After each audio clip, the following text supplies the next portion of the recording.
What's going on, people? We are Tottenham TV, back here for another match review stream as Spurs snuck past Coventry in...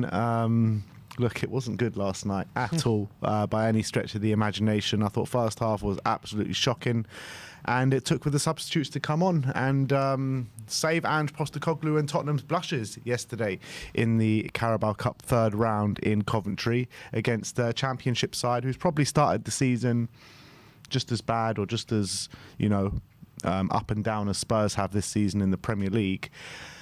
I mean, where do we start from? I guess we'll start from the lineup that Ange Postecoglou chose yesterday, because there was a lot of deliberation before the game. Nobody knew which lineup he was going to make. Is he going to make 3 changes, 4 changes? Is he going to keep a spine? Is it going to go the same way as it did against Fulham? How many? It was 8 changes yesterday. 8 changes from the lineup against Arsenal. Solanke kept his spot, and Udogie kept his spot, and Bentancur kept their spot and his spot as well.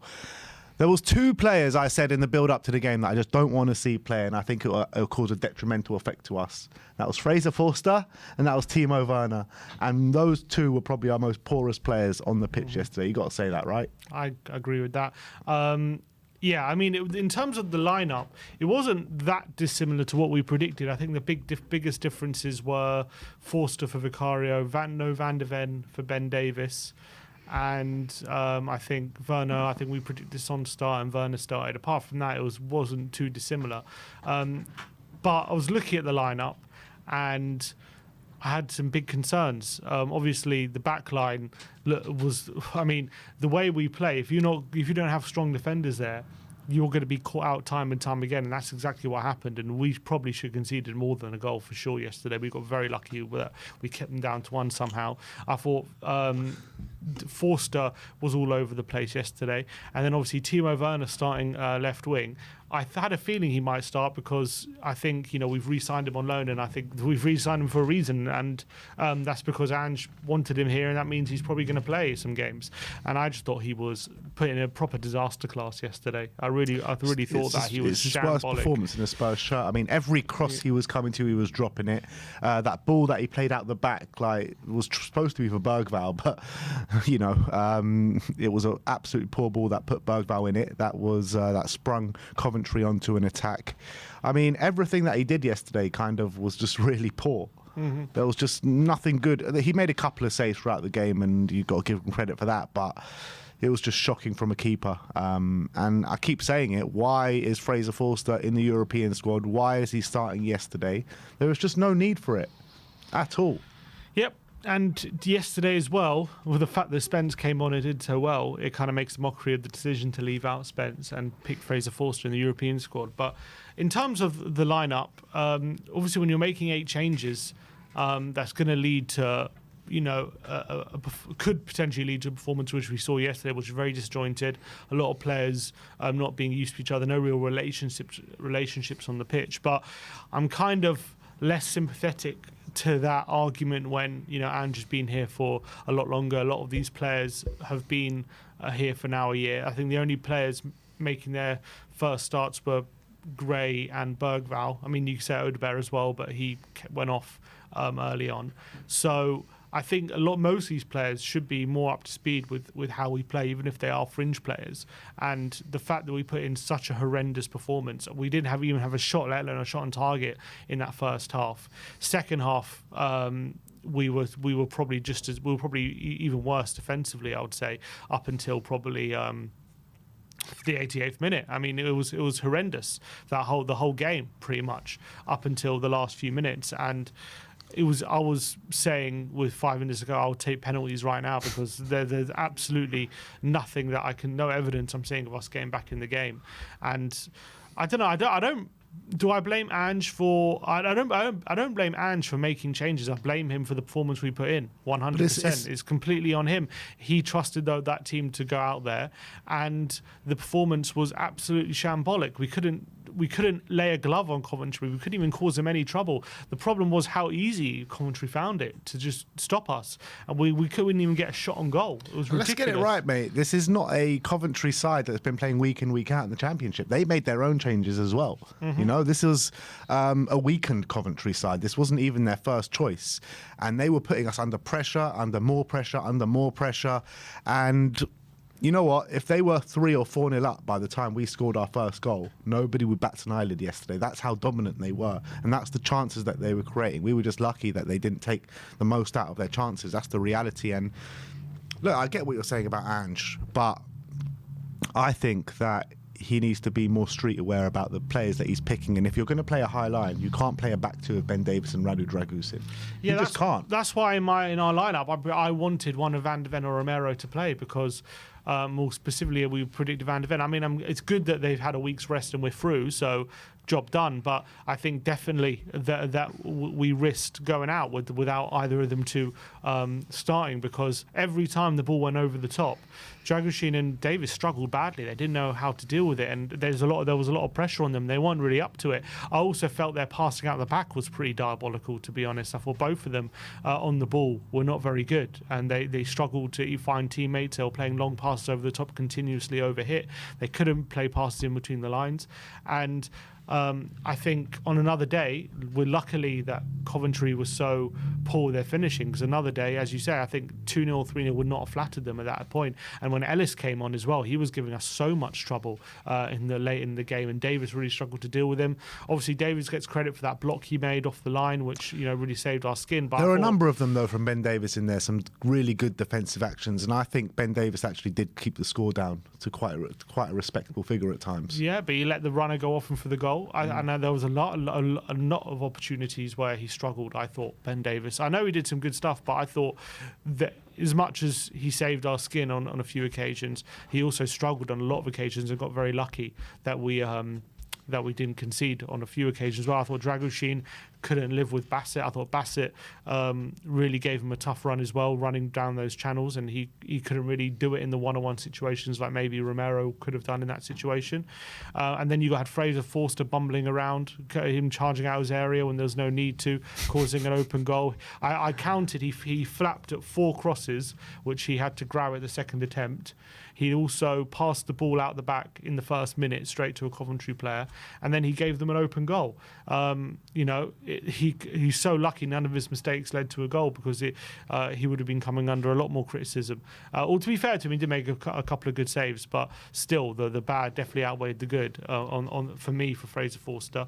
So it was a shambles in defensively for Spurs yesterday. We were all over the place, and Coventry will feel really aggrieved probably they didn't get more than a goal, because they created enough chances to get at least 2. And we've seen how dangerous they can be. In the Manchester United game last season, they've put 2 Premier League teams under real pressure, and they're desperately unlucky not to go through to that final last year and not to go through yesterday to the 4th round. And the midfield as well.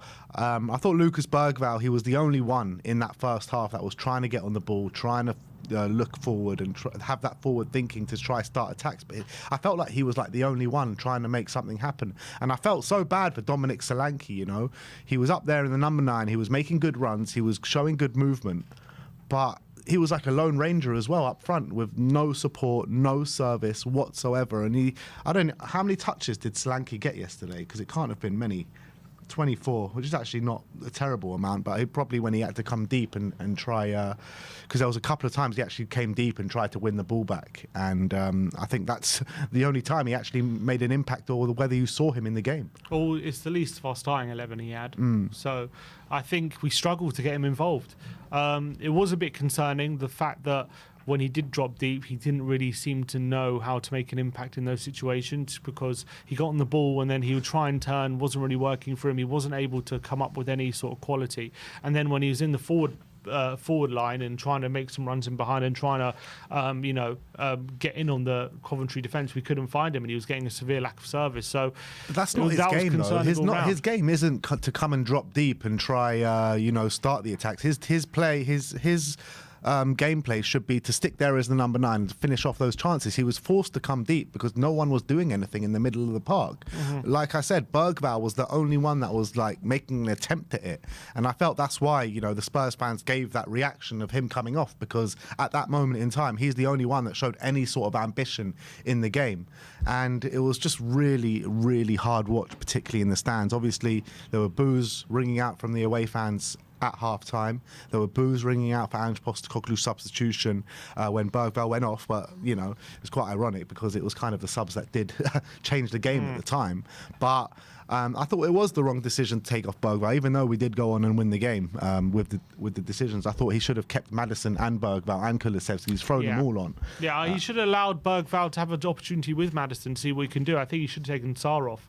I guess he was worried that, you know, maybe Coventry could get a second goal. And I guess Sarr on a couple of occasions did stop that with some of his running. But I also think in the final third, we severely lacked quality. We really lacked players getting on the ball, moving the Coventry defence around, actually trying to beat their men and, you know, use the ball in a creative way, getting the ball forward, a lack of progressive passing, lack of holding onto the ball as well. And I think Bergvall with Maddison might have helped that. As you say, I thought Bergvall was definitely a shining light in that midfield.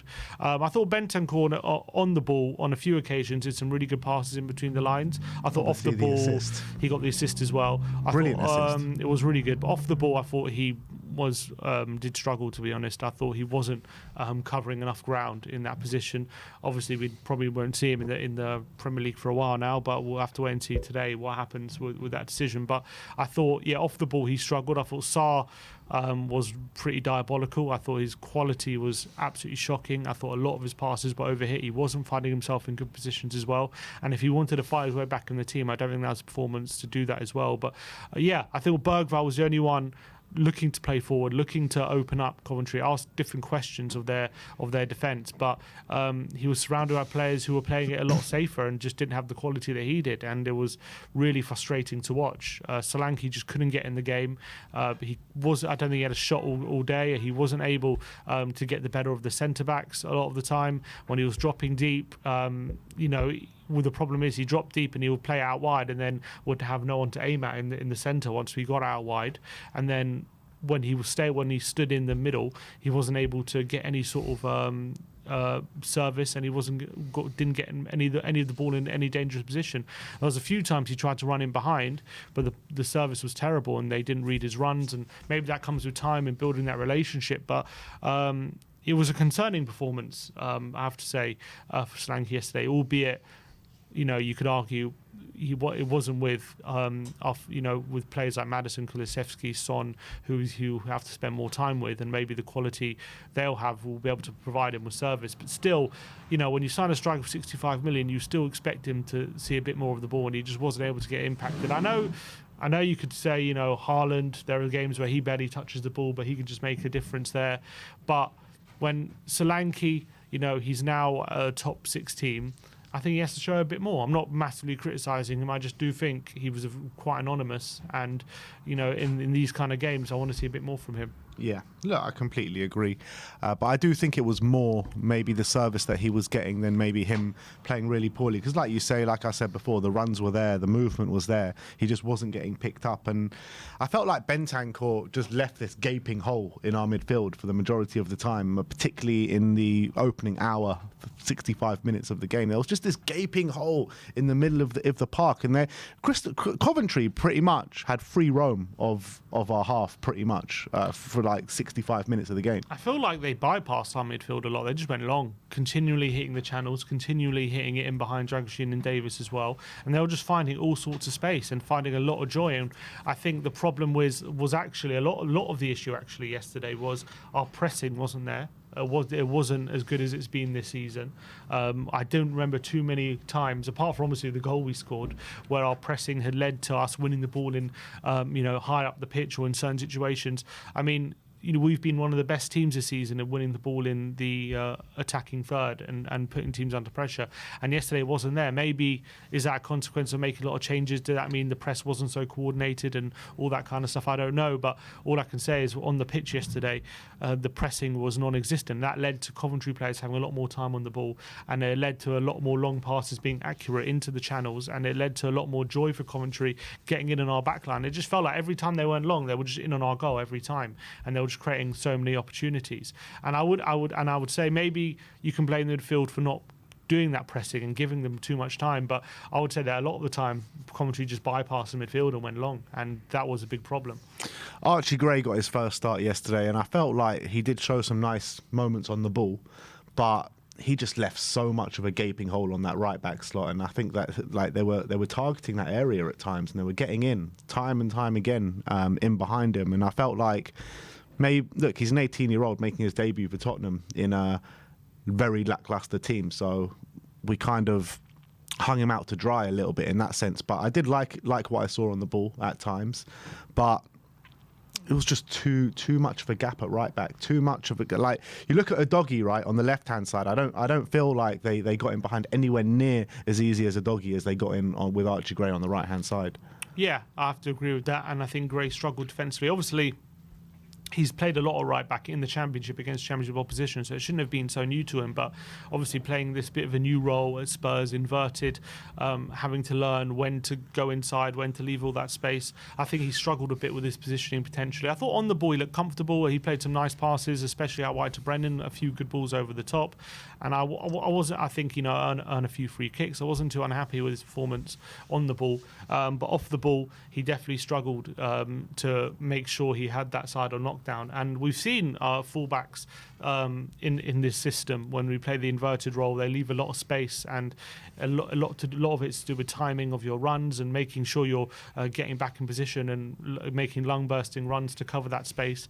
And look, it was his first start, but I do think he struggled a bit in that aspect, and that's something he's going to have to learn from, and that's something that Coventry definitely got joy from. But look, he's young. It's gonna be a learning curve for him, and the more he plays, the more he'll get used to it. But yeah, he struggled, sure. Yeah, mentioned Timo. I mean, Timo just offered absolutely nothing throughout the game. Literally nothing. I can't remember one good thing that he did throughout the game. Literally. Shambles. Like, you're talking about a player, used to be a German international, all these Champions League winner for Chelsea, for Leipzig, all the goals that he scored there. We've re-signed him on loan, and we've given him the responsibility to really take it to this Coventry side, this Championship Coventry side, who haven't started the season well, and it's a second-string side, and he can't do nothing. And it just follows on from what we've seen for pretty much the majority of the season so far from Timo Werner. He's come on in the most, came flattered to deceive, been very frustrating, and this one probably topped the lot. I mean, he offered absolutely nothing. It was laughable at times, to be honest. It was a proper disaster class. If you remember some of those individual comps, like the one like Harry Winks away at Everton in that famous FA Cup game, like the proper disaster class comp. I think you could probably do one of Werner yesterday, because every time he touched the ball, he gave it away sloppily. There was one moment he ran the ball off the pitch yet again. It's a gamely occurrence for Timo Werner. Every time there'll be at least one time each game he just runs the ball off the pitch. He was miscontrolling things. There was a couple of occasions he squared up the Coventry fullback, and I was like, okay, do your shifting down the line and ball across the face goal, but he wasn't able to do it. We haven't seen that once this season. He wasn't capable of it. The crosses kept getting blocked. There was one moment where he threatened to do something good. He cut inside, he beat a player, then he beat another player, and he had a bit of space just outside the box. So, okay, do something. And then he looked up, didn't know what to do, and just kept running, and ended up losing the ball, and I think they got a chance from it in the end. It was a proper disaster class from Werner, and in fact, if his injury probably won us the game, because that's what forced Decky to come on, and that completely changed the game, to be honest. So if it wasn't for Timo Werner picking up an injury, I don't know if we were in that game. Yeah, look, I completely agree, and I was just so frustrated being there in the stands, just watching him just absolutely stink the place out. Yeah, that's the only thing that you can explain it. And like I said, this guy has ambitions to get back into the German squad and to, be in our starting 11 and all this kind of stuff. And everyone was saying to us, "Oh, why are you being so negative about Timo Werner coming back to the club? Why are you doing this? Why are you doing that?" Well, I think I don't think anyone can argue right now saying bringing Timo Werner back to the club. I know it's short sample size, only 4 games in or 5 games into the Premier League season, and now this first round of the Carabao Cup. It's been nothing short of a disaster bringing Timo back. Especially with Odebear now injured as well, so he's probably going to need a significant injury as well. Ange had significant injury after the game. God knows how long he's going to be out for. Timo's out injured now, so we're down to our bare bones now up front with 3 fit, recognised forward players. Yeah, you made the comment that Kulusevski could go back out there, and Mikey Moore we got as well. But the reality is he didn't want to use Mikey Moore last night in the Carabao Cup. I never thought if it was a situation like that, we're 1-0 down, he was going to trust Mikey Moore to come on. I always felt he was only going to bring Mikey Moore on if we're like 2 or 3 goals up and give him a bit of confidence. I felt like in that environment when we're 1-0 down, I guess he thought in that period we just need experienced players to come on who know how to see out this, who knew how to get the job done. And I guess it worked. But we did. I feel like if Werner, I think if Werner's injury is not as bad as Odegaard and he's still going to be fit, we're going to have to be relying on him. I feel for the next few weeks with Odegaard out as well. So it's really frustrating because Odegaard's brought in as kind of a winger that we don't really have the profile of, and now he's injured, so we again don't have that profile for the next however long. We'll see how bad his hamstring injury is. And whose hamstring? Timo was hamstring. No, Odegaard was hamstring. Odegaard was hamstring. Timo looked like he just got a bad knock on his ankle. It could have been just an impact thing. Maybe he was going to be taken off anyway. I don't know, but. We'll have. It looks like Timo's is not as bad as Odegaard. We'll have to wait and see. I'd prefer to give the experience to Mikey Moore. I've said it time and time again. I said it before the game yesterday. I'd prefer to give those minutes and to Mikey Moore and see what he can do. And you saw Ethan Nweri come on in the North London derby and show what he's about. Why can't Mikey Moore do the same in our Premier League campaign? What the hell are you going to learn from Timo Werner coming on and putting in these showings every week? What are you going to learn? You're going to learn absolutely nothing. At least if you're going to bring on Mikey Moore for 10 minutes here, 15 minutes here, 20 minutes there, you've got a young player coming through that's got really high ceiling. Yeah, and the reason we kept him around, as Ange said, he believes he can make an impact and he can get some game time and he can actually provide an impact in this team given his qualities. So it's a shame that we haven't seen him yet this season, and I thought hopefully we're going to see him yesterday. It didn't quite happen for him. And I agree. I don't think it's about learning. I think it's about he feels like Timo Werner is a player who can actually provide something at the moment, which from what I'm seeing, I highly disagree with. I think Werner at the moment is a bit of a waste of time. And yesterday was a prime example for him to do something when given the opportunity, stake a claim for the first team. And not only did he not do that, it was just an absolutely horrendous performance. So, I mean, watching Timo Werner just stink the place yesterday was a really frustrating experience, considering that we shouldn't have re-signed him in the first place. For some reason, he seemed to be one of the most sure signings we had in the summer. One of the ones the management were most sure about bringing him back, and that is. And now we're looking at this situation. It's taking up space in the squad. It really is, and it's really frustrating to watch. I'm hoping he can, up his game and show glimpses like he did last season of what he can do. But this season, he's been absolutely atrocious. The reality is, the thing is, we said this when we signed Timo. This is why we were so angry to sign Timo when there's so many better players out there. Ange kept going on about how we need to improve this front line and we really need to get up to speed. But then you're going back to Timo, who, he did okay last season, but he didn't exceed expectations, did he? He just got a few assists and played well in some games and played terribly in other games. And this season, all we've seen is the terrible side to him. We haven't seen anything positive so far to go on with Timo Werner when you've got someone chomping at the bit like Mikey Moore to come and make an impact. And now Odegaard's injured. We really are. I'm worried over the next 2 or 3, 4, however long Odegaard's out for, because even Odegaard hasn't been playing out of his skin so far, but at least he's a young player trying to make his name and he's a bit more hungry than Timo right now. Mm-hmm. And he gives us an option of someone who has that profile that we're looking for. And at least, with him in the team, you have that possibility that he can really start finding his feet in the team and be that winger that we need on that side, even though he's still young. I still think we've seen glimpses of quality. And what he does as well, Odegaard, is because he's good at dribbling, it forces defenders to come out at him, and it forces maybe teams to double up on him or find solutions, because they know if they leave him one-on-one, he can get the better of a fullback, so he commands a bit more attention. I feel like when there's Brennan out there, they know they can just leave him one-on-one because Brennan's not going to be doing much in those situations. Even with Werner as well, they can leave him one-on-one because he's not going to be doing much in those situations. And it means that the central area is even more clogged up because they only leave the fullback there and they can focus more on the centre. And it means their teams are harder to break down. So at the moment, it's definitely a bit worrying with the forward line. As I say, Solanke still needs clearly a bit more time to get used to his teammates. Maybe it's a case of we play Bergvall and Maddison together, because I feel like at this point I'm starting to get a bit worried about Papsar in that position. He's not doing it with any sort of quality like he was maybe last season or beginning of last season, and he's really struggling to show quality when he's on the ball, get good forward passes, beat players, stuff like that. Like, if you're in an Ange system and you're playing I think we've now got to a point where we have to have like 2 attacking 8s with a number 6, because I feel like this system's too blunt now when we don't have that threat in the centre. And maybe it means playing Bergvall with Maddison in as 2-8s with Decky out wide while Odebear's injured or something like that.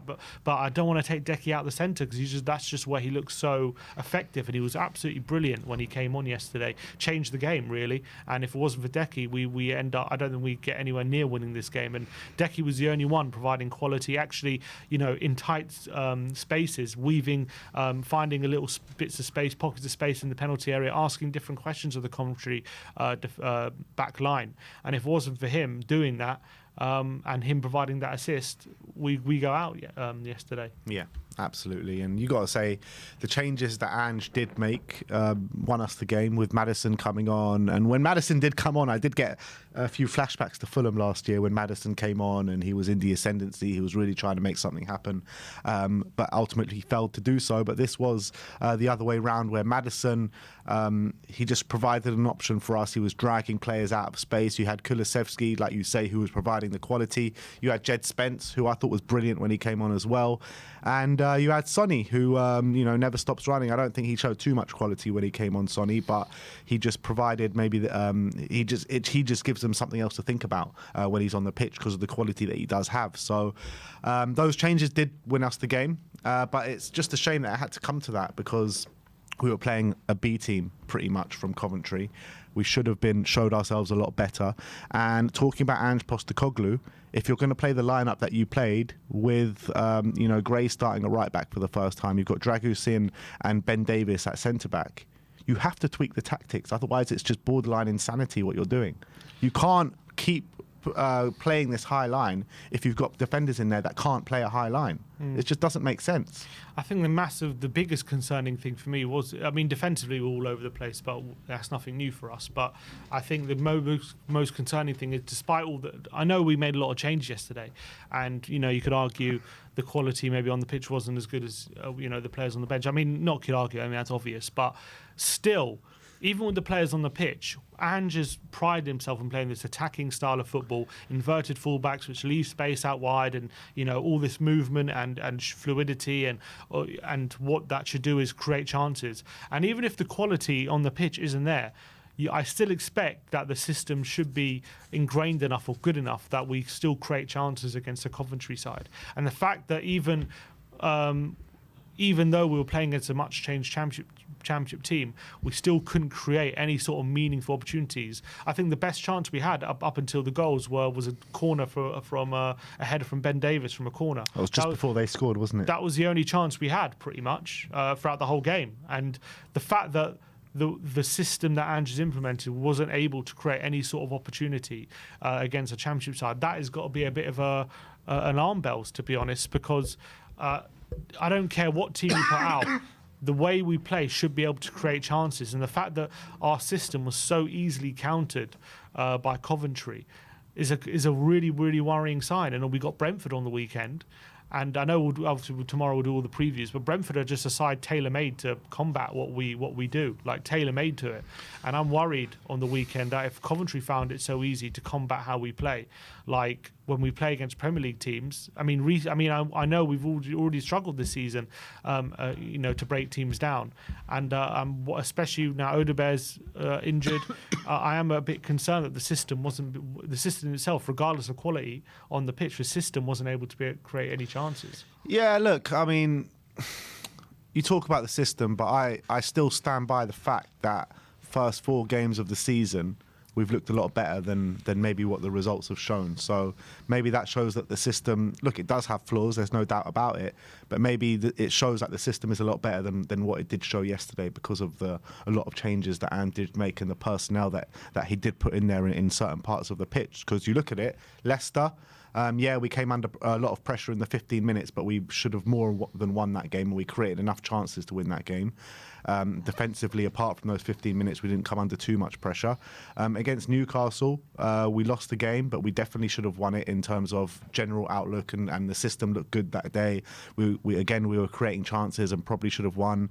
Against Arsenal, yeah, we didn't create anywhere near enough than we probably should have with the domination that we had in terms of ball possession. But you're coming up against the best defence in the league, and it was impossible to breach that wall of Gabriel and Saliba. And you look at when Arsenal drop deep and when they play in that low block. You know, Man City can break them down last season, and Man City have got Erling Haaland up top, and they're the best Premier League team that we've seen for God knows how long.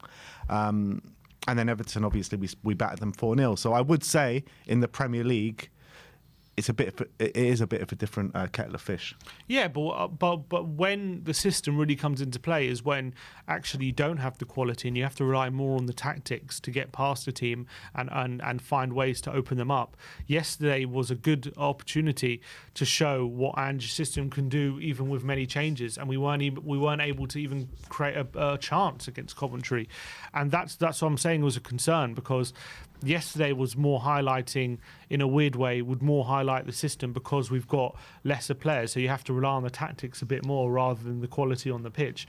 Well, we have a good team. We've got Maddison, we've got Kulusevski, Son, we've got some good players. So, you know, against the likes of Leicester and whatever, I feel like we would always dominate possession when we have that kind of players on the pitch. But when you strip back a bit of the quality and you put out a team like yesterday, and then because the quality, we still got quality there, but because it's not as much, you're going to be relying on the tactics more than the quality on the pitch to get you to create you chances and try and get you to win the game.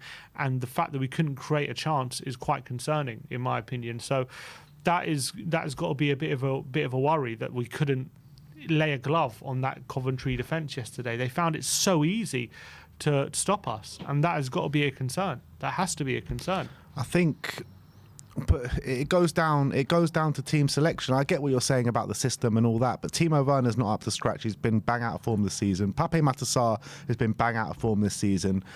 I'm looking at Bentancur's performances, and I don't think he's back to his best yet, and not fully fit or whatever it may be. He's clearly not as bang at it as maybe he has been in the past. You're relying then on a Lucas Bergwijn, 18 years of age, to pull all the strings for you and be your ultimate creator. He's the only one that had any forward-thinking play. You had Brennan Johnson that came on yesterday, who we haven't mentioned yet, and I think apart from the last minute, showed nothing in the game. Dom Solanke was completely isolated. I mean, I think this is a quality issue more than anything. But that's my I think my point is there was more enough quality on the pitch to beat a Coventry side, and I feel like. But the quality that you're saying is all bang out of form at the moment and just not at the races. Yeah, but we're playing against a championship team. Why do they not have? They should be chomping at the bit to try and earn a place in the first team. They should be up for this game, and I feel like the system yesterday was also a bit of a problem. It was too easily combated. We didn't get players around Solanke. We weren't the wingers were too isolated, I felt, a lot of the time. What's it called? The fullbacks were leaving a lot of space in the back line.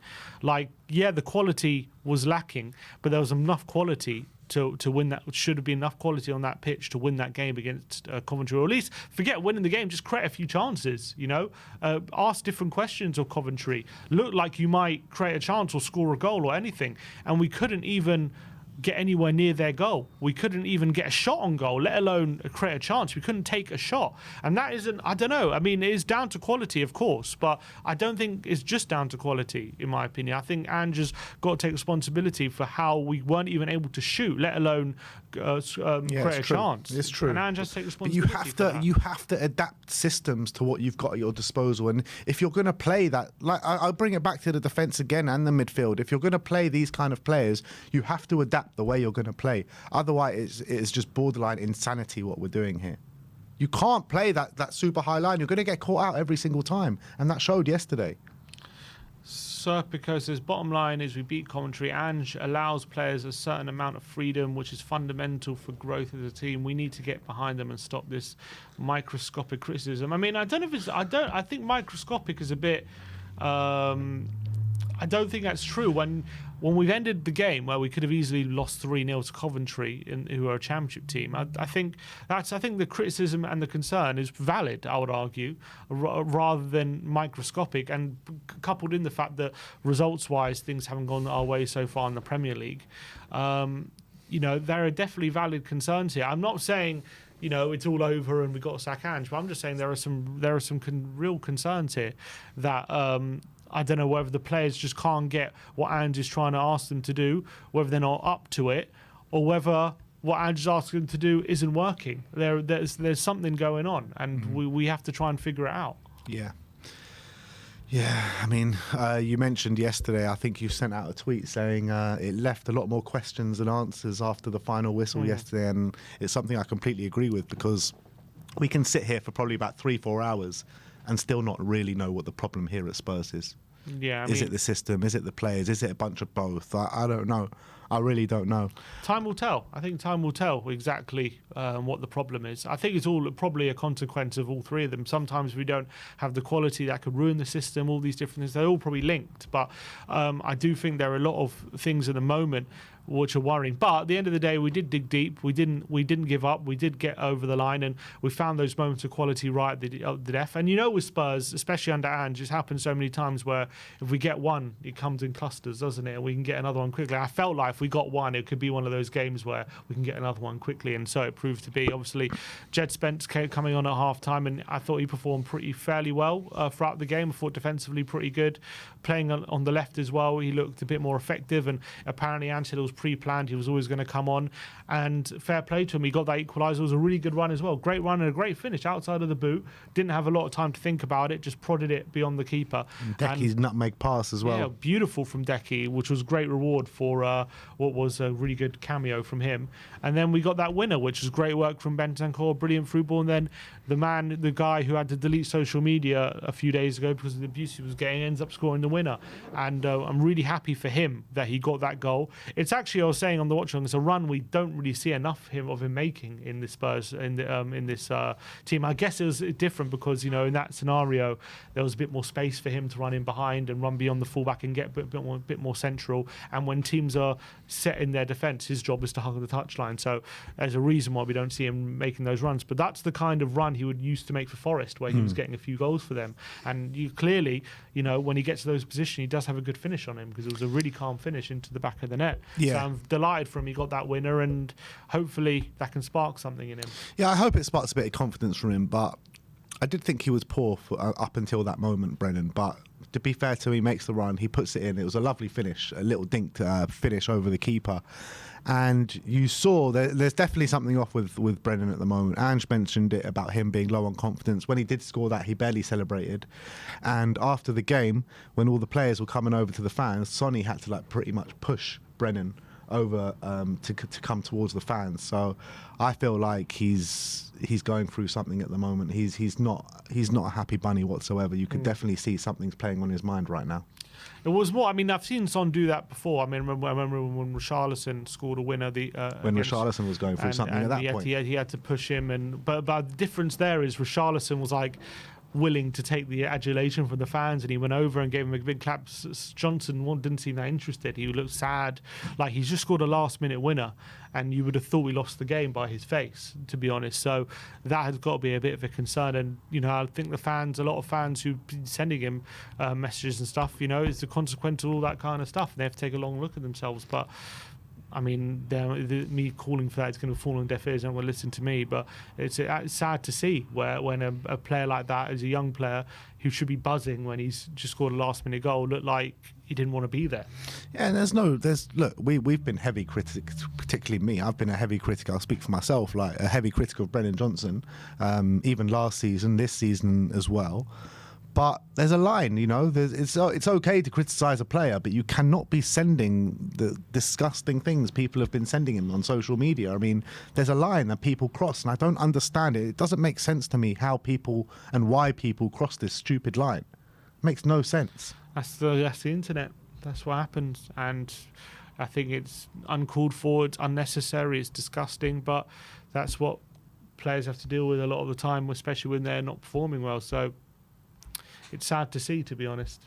It's like, I know football means a lot to a lot of people and it means a lot to us, but to send personal abuse and whatever messages he was getting, it's only losers doing it. It's Just ridiculous. idiots Losers that are sat behind anonymous accounts. Yeah, if you've got the time of day to be messaging Brennan Johnson, DMing him because he didn't have a good game, then you've clearly got a lot of time on your hands for a reason. You're not doing anything. You're nothing. And all it's going to be is the detriment to the team. Of course, and to him.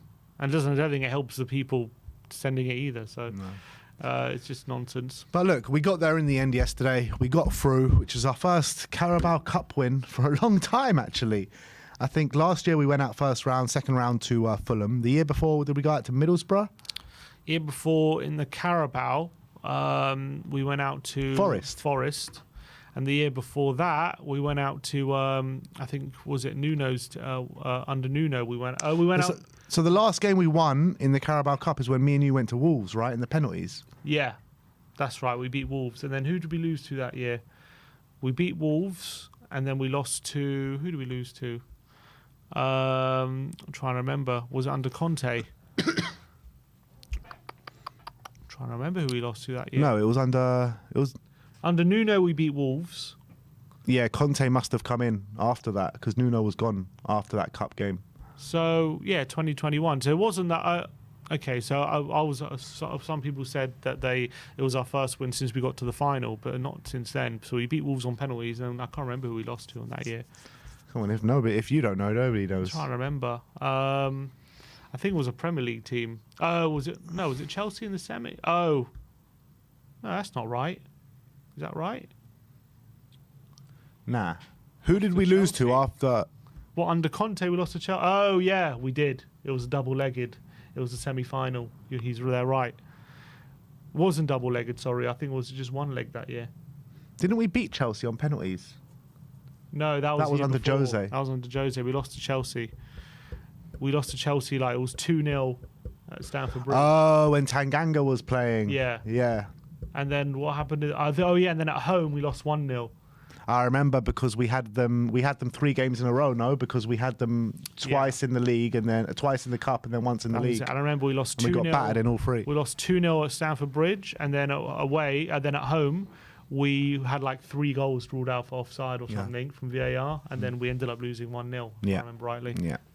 But look, that is the match review that we have for you. Let's go through a couple of super chats. Blymer says, if we change the winger system so the wingers drift into the pitch, we have the best wingers in Kulusevski and Son.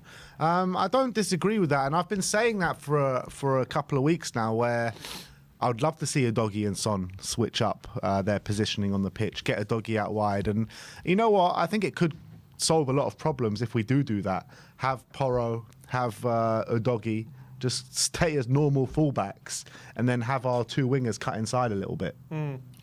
Yeah, I mean, that's one way of doing it. Obviously, the idea is to get the wingers in a wide, so they're in one-on-one situations, because you want your attacking players to be in those situations rather than your fullbacks. You want your fullbacks in one-on-one situations, but what it would do is, if you got your wingers there, because the idea at the moment is you got your wingers out wide, you got the fullbacks tucked inside to add an extra option, so you got overloads, and then you've got wingers outside stretching the fullbacks, making them come out wide to add, so that you've got more options in the centre.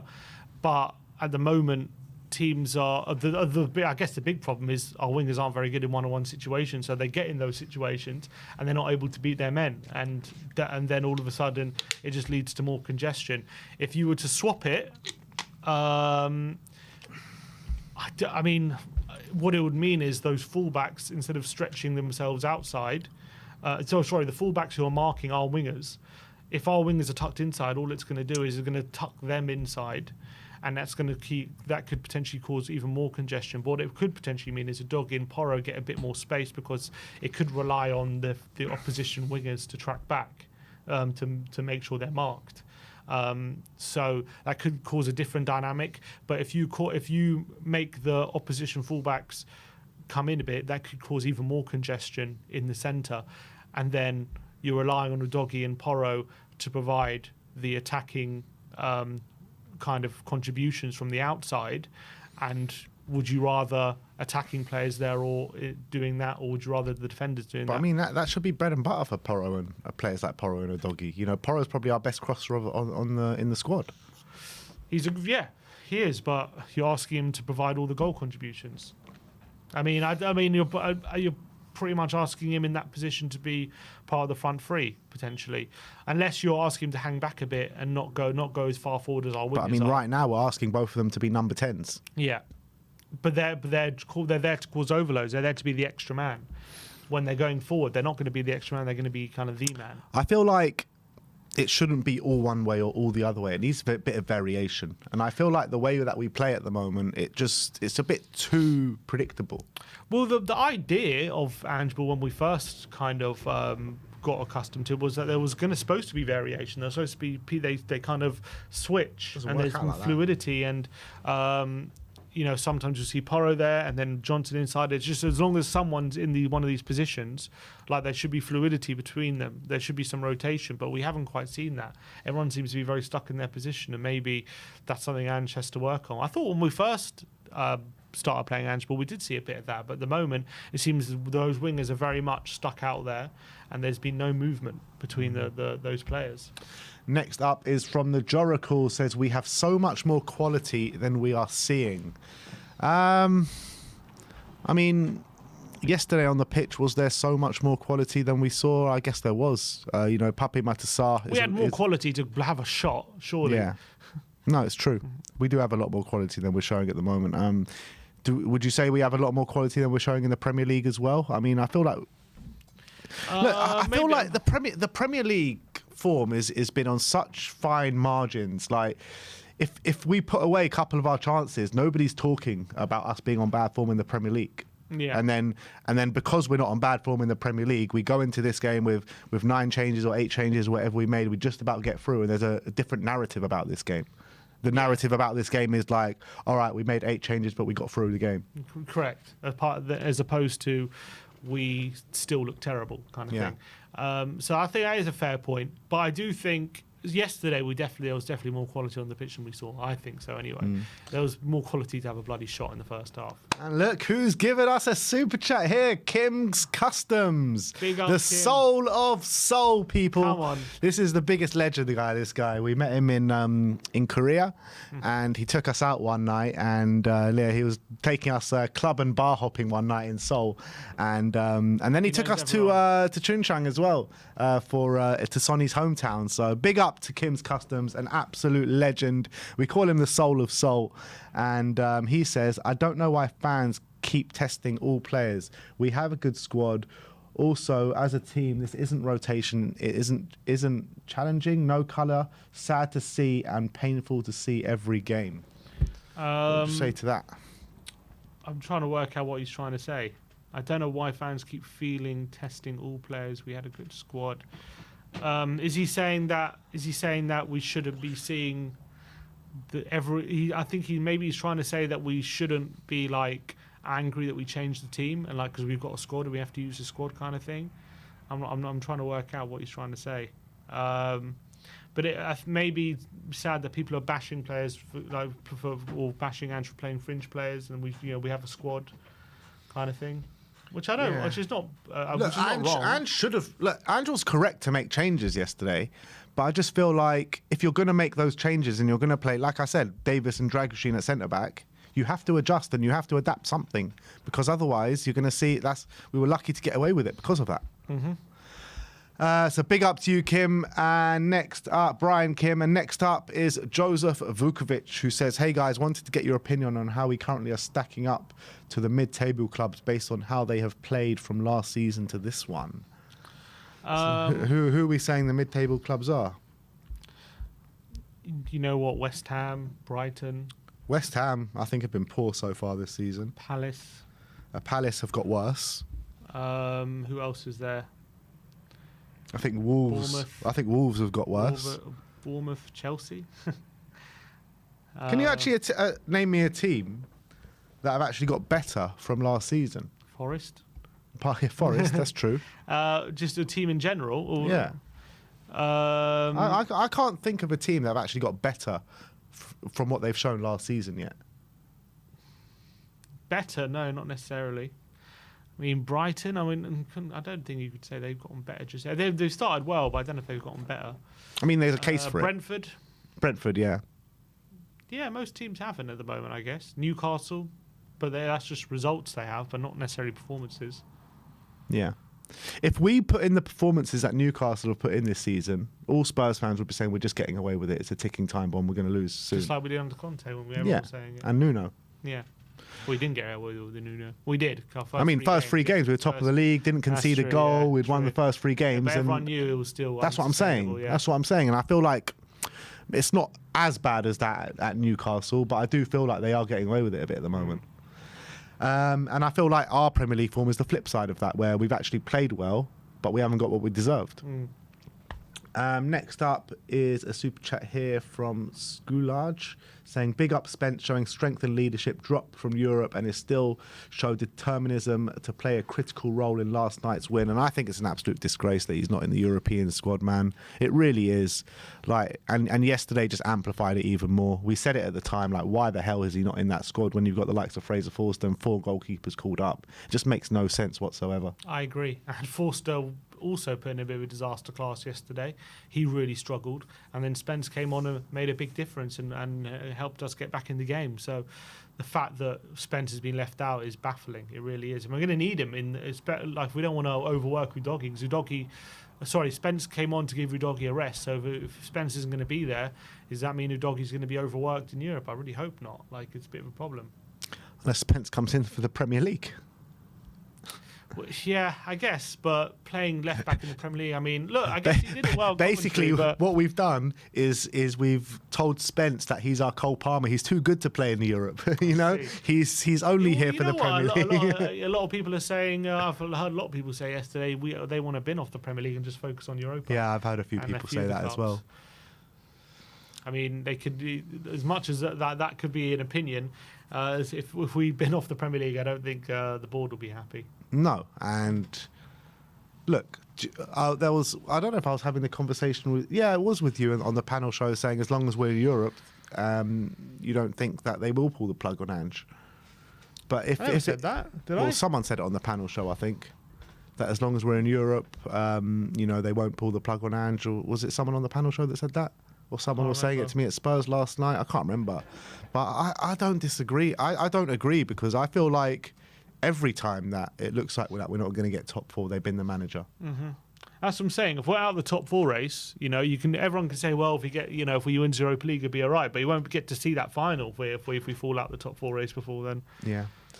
All right, let's go on to the player ratings. Actually, let's just go quickly for this super chat just before we do that, from Scorpion Fan for Life, saying Werner was awful, Sarr poor, goalkeeper bad, Bergvall good. Yeah, don't disagree. This sounds like one of Sammy's tier lists. But anyway, let's go on to the player rating, starting off with Fraser Forster. 3s all round for Fraser. An absolute horror show from him, to be honest, and every cross that he was coming to, he was flapping to, he was trying to catch it, not catching it, had to make a second attempt at it.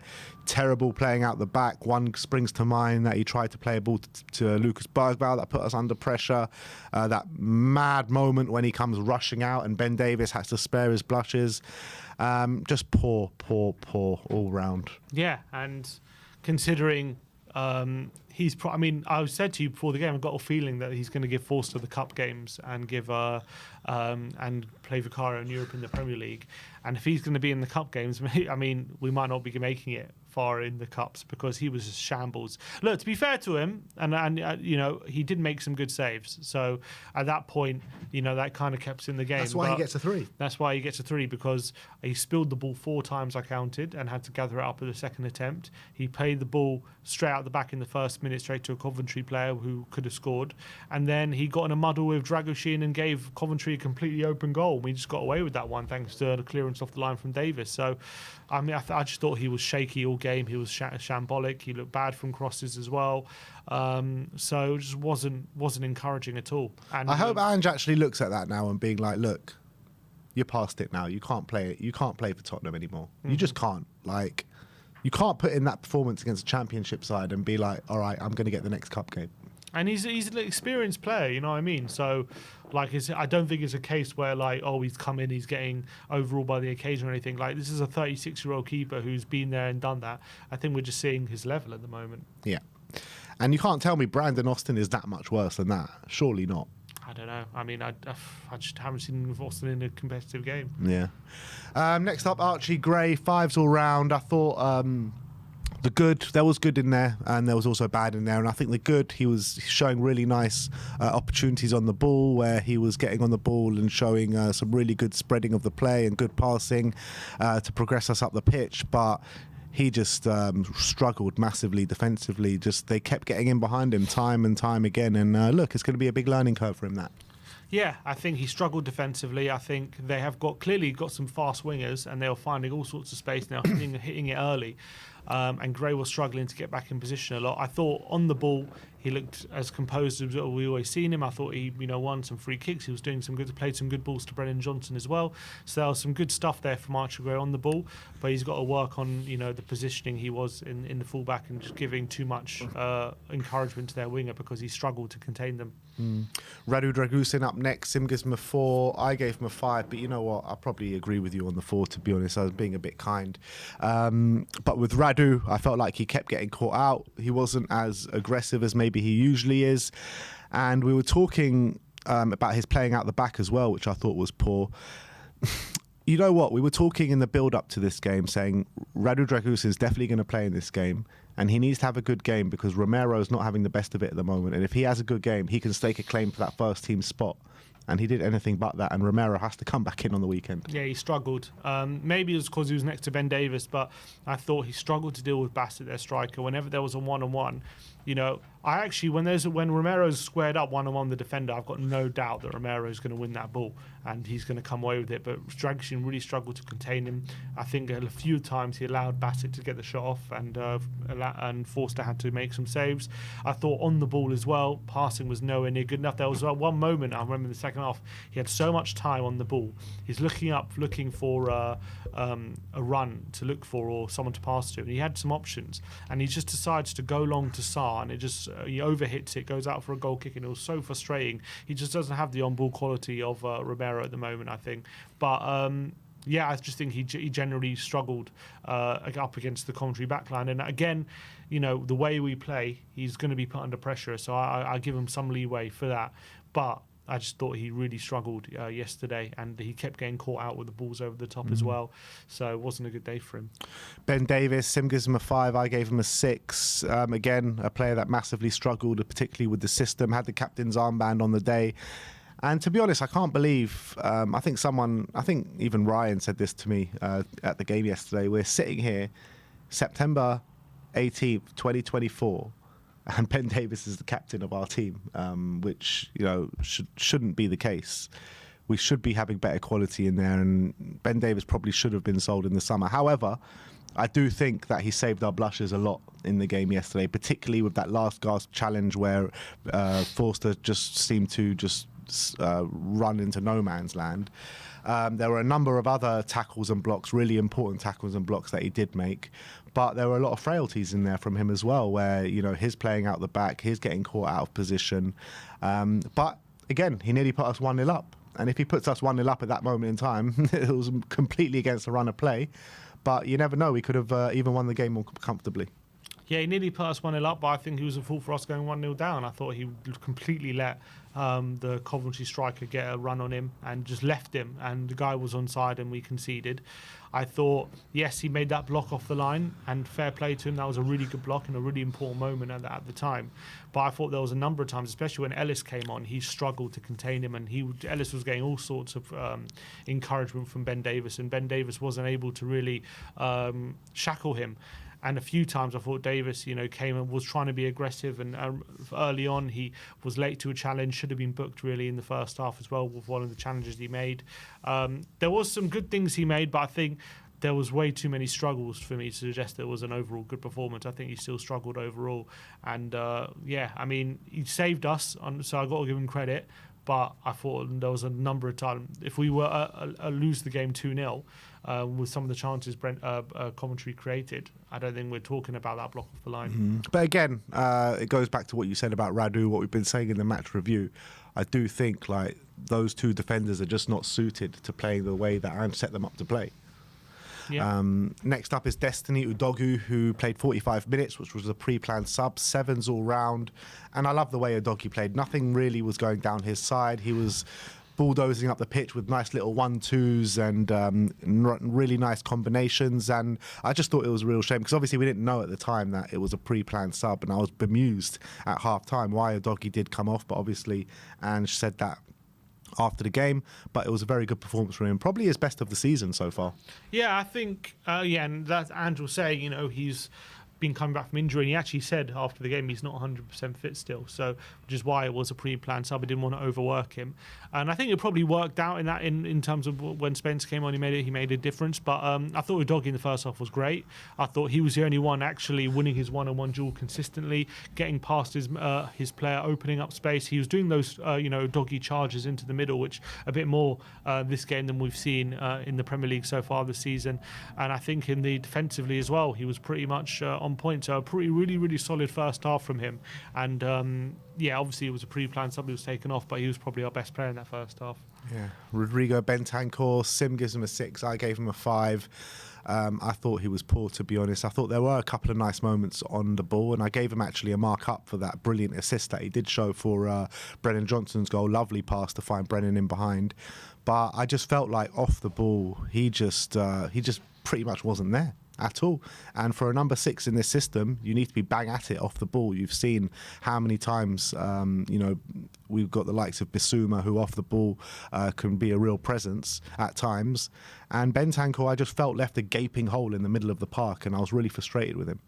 Yeah, I think that he struggled to contain that Coventry player, Rudoni, who was playing in the number 10 for them, and he was getting way too much space, and Bentancur wasn't really getting in position anywhere near enough. I thought on the ball, he was one of our more progressive players. He didn't really do many carries, but I think his passing was actually decent. He was the only one trying to pick out people like Bergvall between the lines and create something. And obviously he did get the assist with a really good challenge, aggressive challenge, and then really good through ball to Johnson, so he gets credit for that. I thought on the ball he was decent. Off the ball I think he really struggled and wasn't really, I think he was overrun, and he really struggled to cover as much ground as he should be able to in that position. Still doesn't look completely fit for me. Pape Matar, Sim gives him a 4, I gave him a 5. Just carries on his poor form from pre-season, to be honest. And I felt like it was like an opposite of Bentancur's performance, where I felt Sarr actually was good off the ball, but on the ball he was absolutely horrific. Like, he really was horrific. Every pass just seemed to go wayward. Agreed, and he really lacked quality. When he was asked to provide moments of quality in the final third, he was either mistiming the passes, wasn't reading the passes, overhitting passes. Really poor from Pape Sarr, and it's quite concerning because if he wants to find himself back in the team, he's going to have to up his technical ability because, we've now got Decky playing that position. Bergvall's now coming through as well, and these are real technical players. And Ange's system, I feel like he's gearing towards playing 2 attacking players there if we're going to make the most out of the system, and Sarr's going to have to up his attacking quality if he's going to get back in the team. And on this evidence, he might find himself out the 11 for a bit. Yeah.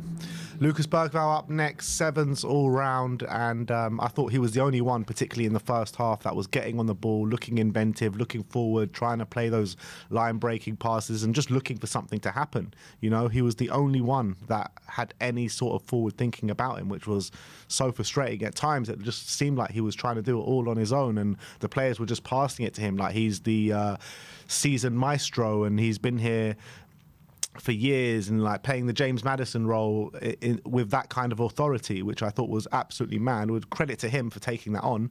But I thought it was a shame to take him off at the time that he did take him off, because I think if we had him, Maddison, Decky all on the pitch at the same time, we could have seen even more good play from him, and he definitely would have linked up with all of them really well. But yeah, he was one of them that came out of this game probably with some credit. Yeah.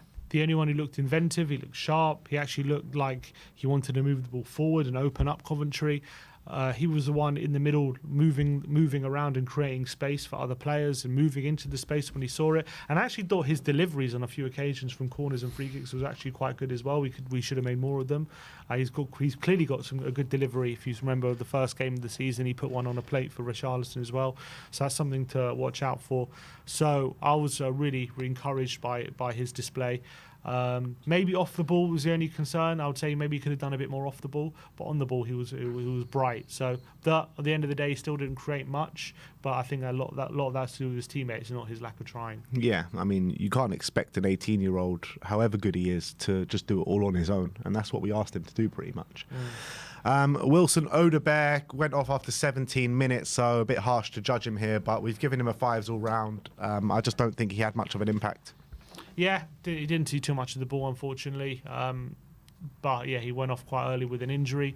So I knew he got that injury tracking back as well, which was quite frustrating. But yeah, not too much to comment on. He only played 18 minutes. Dom Solanke in the 9, 4s all round, and I thought it was an anonymous display from Dominic Solanke, and I feel like the only kind of positive things that he did do was win the ball back in the middle of the park a couple of times. He was making actually some good runs, to be fair to him, but no one seemed to spot him or find his runs. But yeah, he needs to be impacting the game more. But I just felt like he had little to no service, pretty much. Yeah, for Solanke, I feel like off the ball was pretty good pressing. I think the hold-up was, okay, and could have done a bit more, and dropped deep a few occasions. But when he picked up the ball, didn't do enough with it, I feel. We need to see a bit more quality from him. I don't think he had any shots, wasn't able to get in any position to shoot. The frustrating thing for Solanke would have been that as soon as Maddison and Son come on, he's being taken off. And I do wonder, if we would have just taken Werner off at that point, put Maddison, Son on the left, could we have found Solanke in a few more positions? So I bet he's a bit frustrated with that. But again, you got to remember, as Ange said at the end of last game, he hasn't played football in a month, and maybe he's still we're still seeing the effects of that. Maybe he's not fully fit, but I thought he was a bit anonymous in this one. Unfortunately, struggled to really impact the game. And I actually thought, we'll talk about Decky, but when Decky went in the centre in the 9, he looked a lot more effective than Solanke did. Yeah. Timo Werner, last of the starting 11. 2s all round for Timo. Well, pretty much you just get a 2 for getting your name put on the team sheet, to be honest. He lasted 74 minutes, and I have no idea how or why. He just didn't do anything right throughout the game. If I read you some of these stats, 0 shots, 0 successful dribbles, 3 attempted, 0 accurate crosses out of 3, 0 ground duels, 1 out of 3. And that's it. Like, that's all he did. So I think he was absolutely shocking. And there's no one that can stick up. Please tell me how we can stick up for this Timo Werner signing on loan for this season if we're trying to put our attack onto the next level. He puts in disaster class after disaster class after disaster class, and this was the worst of the lot against a Coventry B team. Yeah, and you cast your mind back to the Arsenal game on Sunday when he comes on and does that pass across the pitch straight to Jesus, and he was just doing that kind of stuff the whole game in this one. It felt like every time he had the ball, he was giving it away. He offered no threat going forward, and he actually had opportunities to offer threat. There was a number of times we found him in one-on-one situations where you just need asking him to do that, shift to the right and move on to his left foot and put the ball across the face goal. Wasn't able to do it. He was trying to link up a few times with the doggy, but he wasn't on the same wavelength and passed it out of play. A few times he was getting passes from onto the left and he was miscontrolling it and putting out for a throw. There was a moment where he cut inside a couple of players and gave the ball away and set Coventry on a counter attack, and they could have taken the lead. He was just horrendous the whole game. Wasn't able to hang on to the ball at all. I reckon he probably lost the ball more than anyone on the pitch for us. He off the ball as well, didn't offer much, wasn't really closing people down or winning tackles. It was just a proper disaster class from Timo Werner. Really terrible, really worrying performance from him. And in these kind of games where maybe last season, on our last season evidence, I would have thought these kind of games he'd be able to make an impact. He just wasn't able to do it at all. And if anything, he was a massive liability and a massive hindrance. So I've got to say it was a shambolic performance from him. Yeah. Moving on to the substitutes substitutes, Brennan Johnson, who came on after 18 minutes for Wilson Odebear, I felt like there was a real lack of confidence in there from Brennan for the most part of his performance. There were a number of times where he had it on the right-hand side and he could have taken on his man, and he tracked back and he passed it inside or passed it back. And there was one moment where he did beat his man, but look, I think it's a player that's clearly lacking in confidence, and that showed in his goal celebration. That showed after the game where Sonny had to push him towards the fans to celebrate. And you know, if he was lacking in confidence before all this social media abuse, you can see it's clearly getting into him. It really is. And look, credit to him. He's the one that won the game. He made a brilliant run in behind and a lovely dinked finish into the back of the net.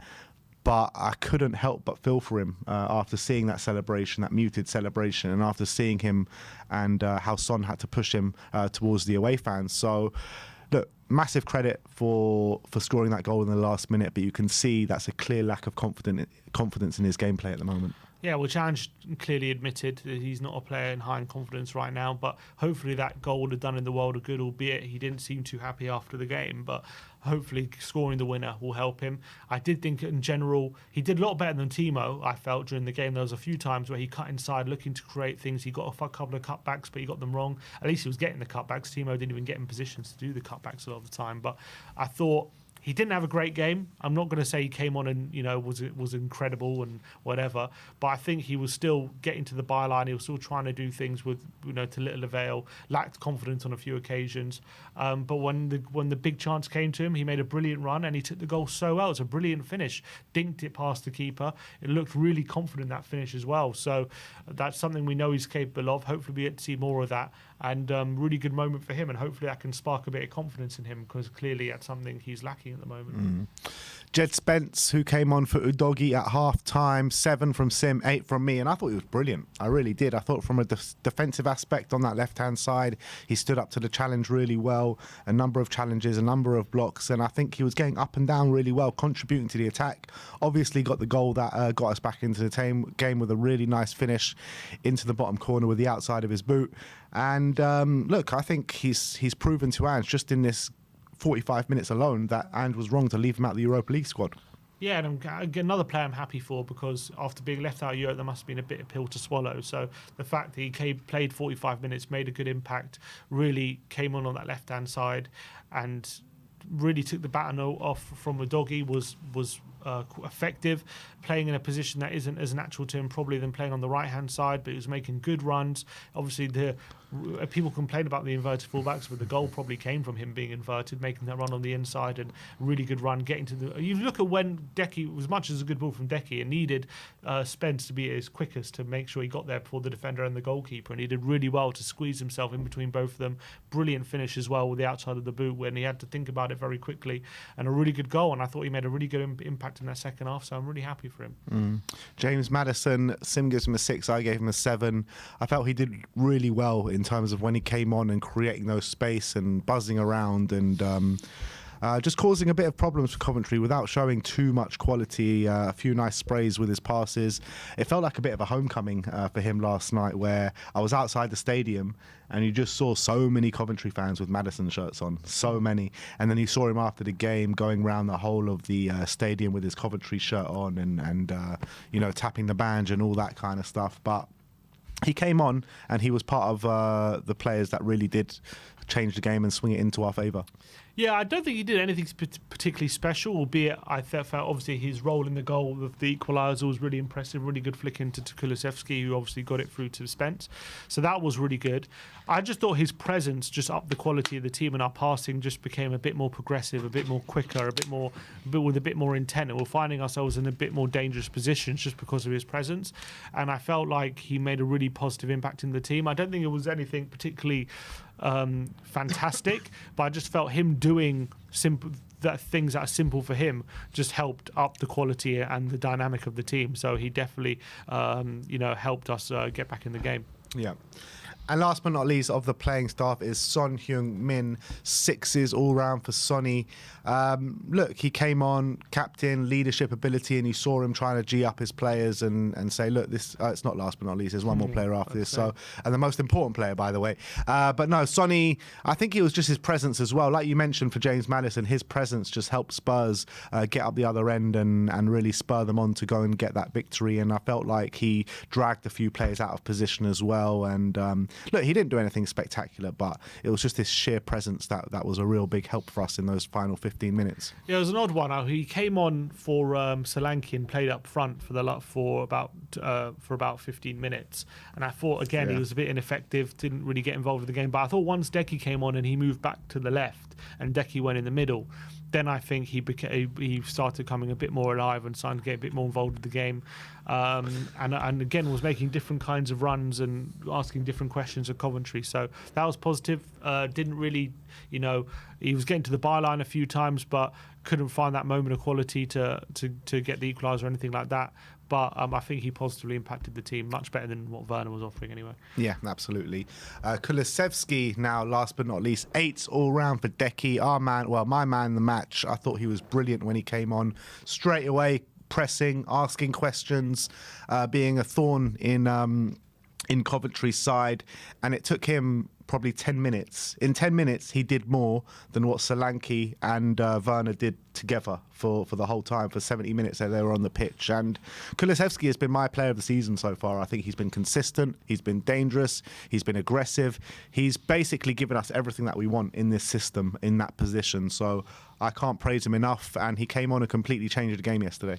What I loved about Decky when he came on is he was literally doing stuff all around the pitch. Like, he literally came on for 15 minutes, and he did so much in those 15 minutes, probably more than the rest of our attacking players combined, just him. I remember on the left-hand side, he received a cutback and he got that shot which forced a good save out of the goalkeeper. On the right-hand side, he did one of those really good spins in behind the defender, and one time he won a free kick, and the other time he got to the byline and did a really good cutback, and it was just behind Sarr, and that could have led to a really good chance.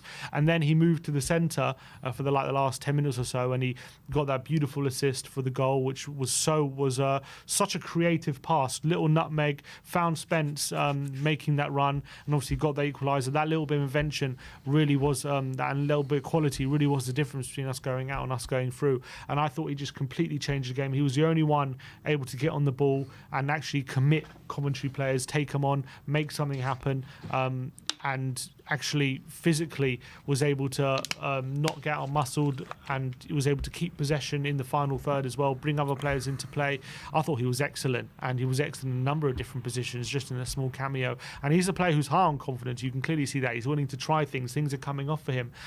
He just needs a few more goal contributions for his good play, because he's playing so well. But that assist was brilliant, and he made such a positive impact. He probably won us the game. Yeah, he most definitely did. And last but not least, Ange Postecoglou. Sim gives him a 6. I gave him a 5. And yeah, I was disappointed with Ange yesterday, to be honest. I felt like he didn't set us up well enough to win the game. I said before the game, I don't want to see Werner playing and I don't want to see Forster playing, and those were the two players that really let us down last night massively. There were others as well, but I felt like those two put in the biggest disaster classes of them all. I don't think there was any need to play Fraser Forster yesterday, and Timo Werner, I can understand why he played him, but I just wouldn't have played him. I just don't think he's good enough, and that showed yesterday.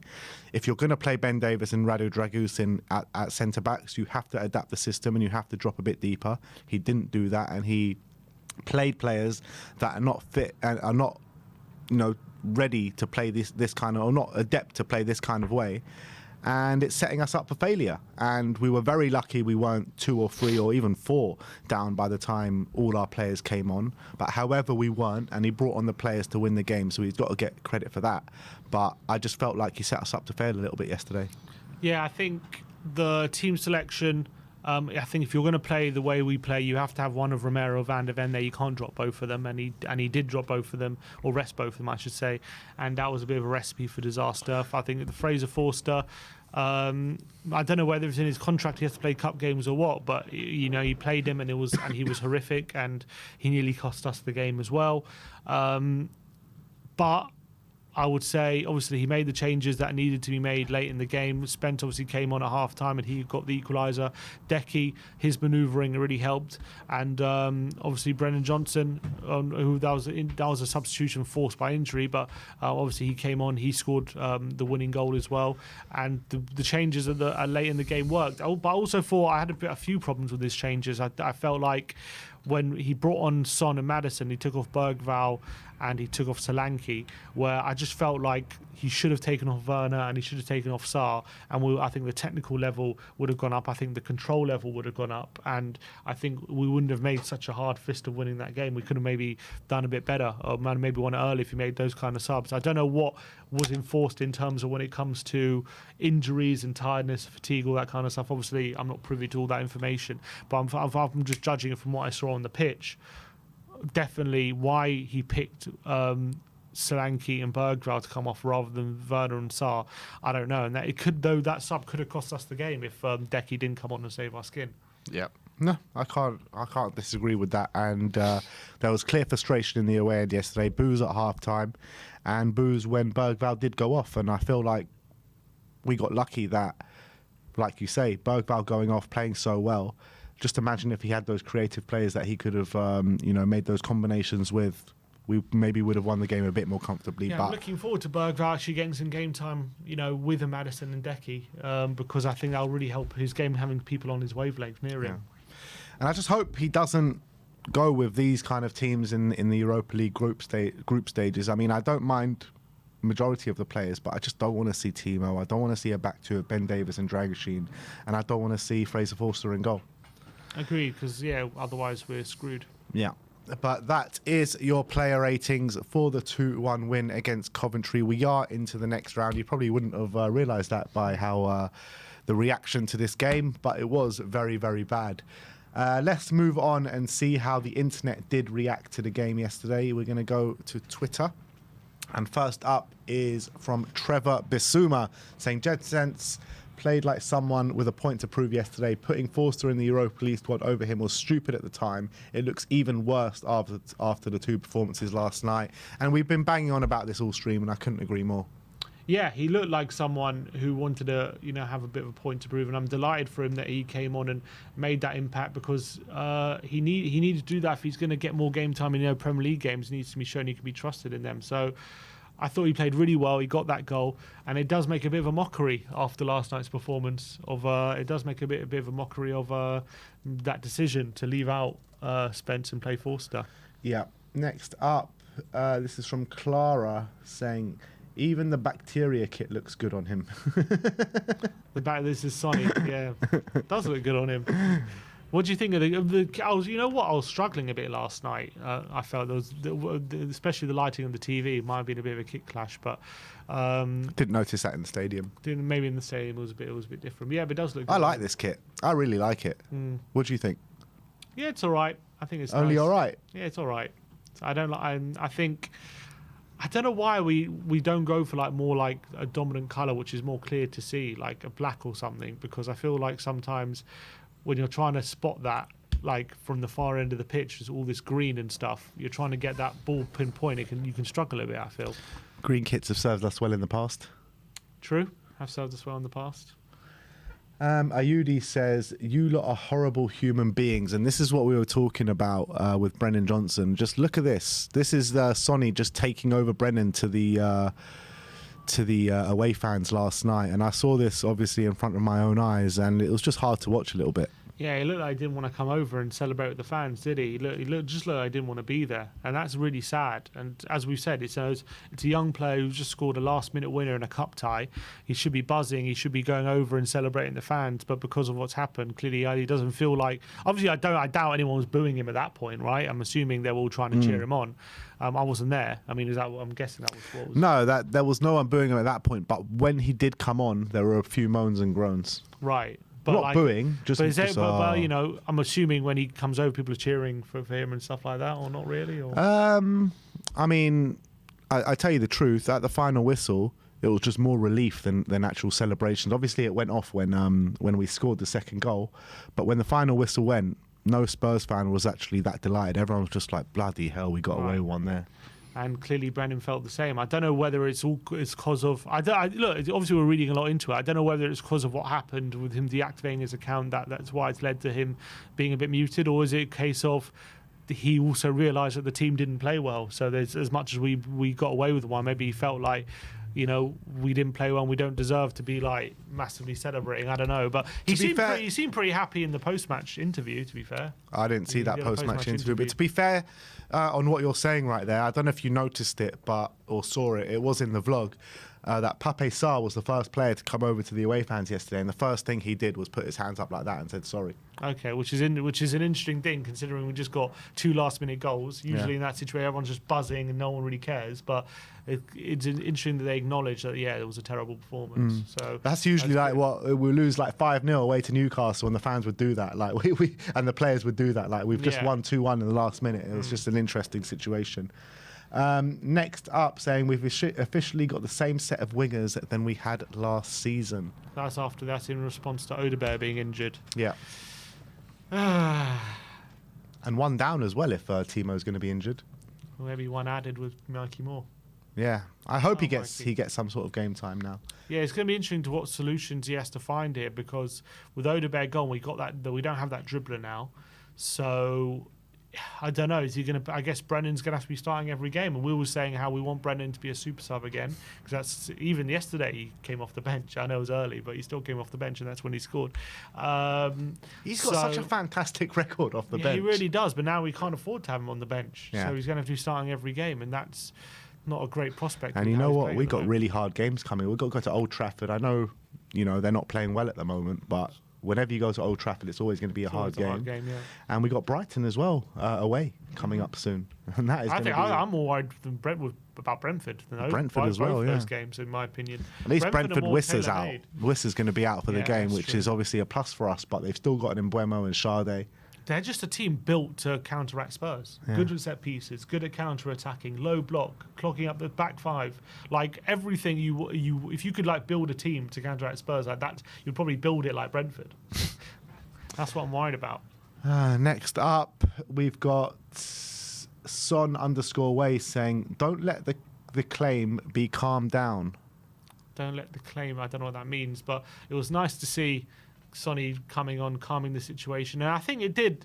Maybe that did help Tottenham. Just like, wait, had he come on already by the time we conceded?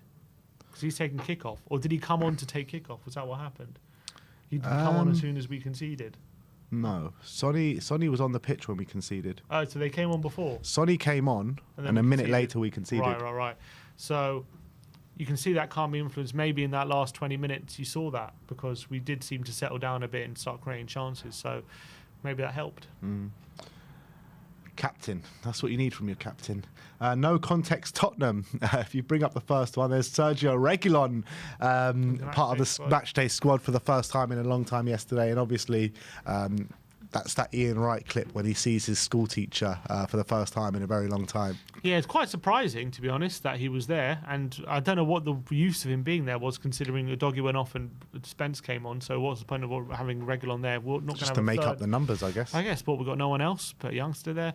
Anyway, we were questioning, Reguilon is still here. Is he going to get an opportunity? I'll say no.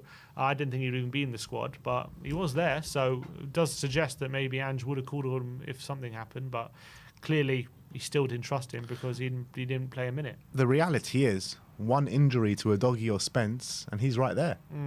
That's the reality. Kayla says, so happy for the boys. Have someone like Sonny to lean on. And this was another clip of Sonny taking Brennan over to the away end last night. Yeah, and that's proper captain Sonny, isn't he? Yeah, that's what he's great at. He's really good with the players and making sure that they feel like they're important, and he always congratulates them when they've done good things. And I've seen him do that a few times now, like when making sure these players get the props when they've won the game. So fair play to him. Next up is Mr. Black, Brennan Johnson reactivating his Instagram account tonight, and that's Nigel Farage going, "You all laughed at me. You ain't laughing now." Did he reactivate it? I don't know. Let's have a look. Let's check. Let's have a quick. It was Instagram, wasn't it? Yeah. Anyone in the comments know? Has Brendan reactivated his account? Brennan. Nah. No? Nah. He's not there. Can't find him. Nah. Shame. Can't find him. Jake says, dread it, run from it. Our destiny is inevitable. So it starts off, oh boy, I'm excited to watch my favourite team play. I'm going to kill myself. Nice, we won. Yeah, that's been a few times. That's a good ban, except for it's not always the nice one bit, but at least yesterday it was. But it's true, like as match day approaches, Every you're like, game, I'm so excited, Spurs are back on. And then within 5-10 minutes, you're just like, oh God. What was I excited? And it's going to happen again on Saturday. I can just feel it. Before the game, I'm like, all right, we're going to do it today. There's going to be a difference. We're going to change. Because I guess every game is an opportunity to turn things around and have things to change. So you just never know. But with Spurs, it's just always get excited, then they let you down. Yeah. Well, at least we won yesterday, so can't say too much about letting us down. That's the life of a Tottenham Hotspur fan. It's not just now, it's just been like forever, hasn't it? Football Confidential says, Tottenham midfielder Yves Bissouma watching last night's game at home. He was posting on his story yesterday, just moments from the game, and he says he posted a picture of Ange Postecoglou. I don't know if it's purposely of Ange Postecoglou on his... Oh, I haven't seen this video, actually. I was just actually seeing his story. He's shouting at his TV. Good for him. I'm glad. Hopefully hopefully he's back fit for the weekend, because obviously Bentancur's probably not going to be able to play. I guess I don't know. Are we going to hear something today about that? I guess from Bentancur, because he has to answer the charge today. So I don't know if we get to hear about it. I don't know if today. that gets made public straight away. Maybe you hear about it in Ange's press conference tomorrow or something. I don't know. But it might be a case of we hear he accepts the charge, and then maybe we get to find out the punishment. In 2 days or something. I mean, even if he accepts the charge, we don't even know what it's going to be. Like he did say 6 to 12 games. Well, apparently, if he accepts, it's a minimum of 6. So probably it's going to be less if he accepts than if he denies it. But yeah, I guess we'll have to wait and see. But hopefully, Bissouma's back for the weekend. He's a big player for us. Yeah. Definitely so far this season with the, I just don't think Bentancur has been proper up to scratch in that 6 just yet. H2O MUFC says, this is sad. This looks absolutely petrified of his own club's fans, and it's spot on. He does. He does look like he wants to be celebrating with them. He looks like he wants to just leave, and that shouldn't be the case when he's just got a last-minute winner. So that is, I agree, it is sad.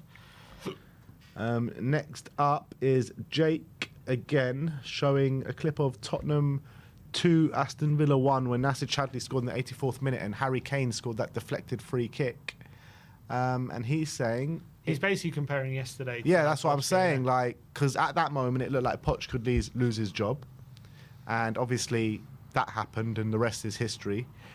Now, Postecoglou's in a very similar situation. A lot of fans saying maybe he should be losing his job. Did that goal save his job? Is that hyperbolic?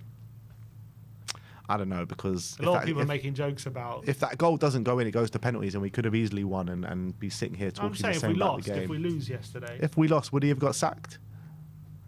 I don't think so. No, I don't think it's as dire as the Pochettino situation. That was in November time as well, wasn't it? So it's a bit later on. Look, it's not the exact same situation, but there are similarities. I guess there are a bit... Well, there are similarities if we kick on now. Yeah, I guess. Bissouma on Instagram again, that we've been through. We'll go to the next one. Jake again saying, Ange definitely got bailed out tonight. Hope he takes accountability and have some fire in the post-match presser. And please never play Forster again. I don't care if we draw a non-league team, just don't. I don't disagree, honestly. Honestly, Forster was just giving me heart palpitations whenever he was getting close to the ball. He was just so bad. He was just terrible. Aaron Pitters, I think, responding to your tweet saying who was man of the match, and he says Decky, and it's not even close. Yeah, I completely agree. And he only played 15 minutes, but he was brilliant. He was so good. And he's become undroppable now, which is mad to think about beginning of the season. And well, I guess beginning of pre-season, would we have been calling Decky one of our undroppables? But he's been our most consistent player by far. Well, the reality was, and I'll say it, I've said I wouldn't mind if he was sold last summer, but the only reason I said that is because he was shunted out wide. That's not the right position for him, touchline winger. He just can't play that role. That's just not him. I always said he needs to be playing in the central areas, and that's where you're going to get the best out of him. And that's what you're seeing right now. And we always questioned in the build-up to the season, maybe before pre-season started, saying, how are we going to fit Decky into this team? You've got Pape Matar playing really well. You've got James Maddison in the 10. Where does Decky fit in? But we found a way now. Yeah, him next to Madders. Zara says, proud of you, Brennan. Always keep your head up. So that's that clip once again. XG philosophy, Coventry with 1.99 and Tottenham with 1.22. I think we got lucky to get that 1.22. Probably Brennan's chance was probably a fairly high XG chance, I'm guessing, right at the end. But and Ben Davies' one probably was 1.99. Coventry had. It's ridiculous. Yeah. Ridiculous. Next up is from Shuni saying Son Heung-min is cute and handsome. Classic. A good celebration there, Brennan. But look, you can even see that this is just after he scored last-minute winner. He's not even smiling, is he? Yeah. Which is sad, but good moment for him anyway. Archie Gray's smile. He's smiling for all three of them. Ben Bowman says, feel like there's been a lot of lazy analysis regarding defending set pieces. Yes, we all still cover our eyes when we concede a corner, but that comes from the PTSD from last season. We've definitely defended them better than this year. The goal we conceded against Arsenal wasn't down to our inability to defend corners. It was down to players switching off and not taking accountability for properly marking his man. Not good enough in that moment for Romero. Fine margins matter. Last season, I think away at Newcastle during the poor run, it looked like we'd concede from every corner they had, and they had about 15. It was severely worrying. Wasn't like that Sunday and hasn't been like that this season. I don't think there's an unwillingness from Ange to address the issue. It's been clearly worked on. Plus, Arsenal are very good at set pieces. It's not always about what we're doing. And I agree with that, actually. Yeah, so I think that's a good tweet. I think he's right about that. I think a lot of people just see a set piece goal against Arsenal and think, classic Ange not working on set pieces again. But I actually think we have worked a lot on them this season, and that was the only goal so far we have conceded. Now look, I think 4 games isn't a good sample size. We have to see come like, let's say, December. Didn't it get to a stage like last season we were just conceding every game? Yeah, literally was madness. So I have to say, like, come December, what the state is, but at the moment we definitely have changed things, and that's clear for everyone to see. Yeah, absolutely. That one creeped in from the North London derby, but that is all we have for reacts. That is how the internet did react to the game yesterday, and we're going to finish off on Premier League predictions, guys. So who's ready for some predictions? Let me just do this.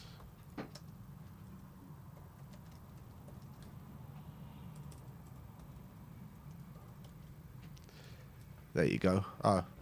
All right, let's get into it. It's 400. No, that's last season's. No, that's last season's score. Oh, yeah.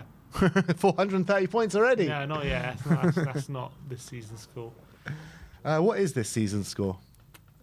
I think you're winning by 5 or 6.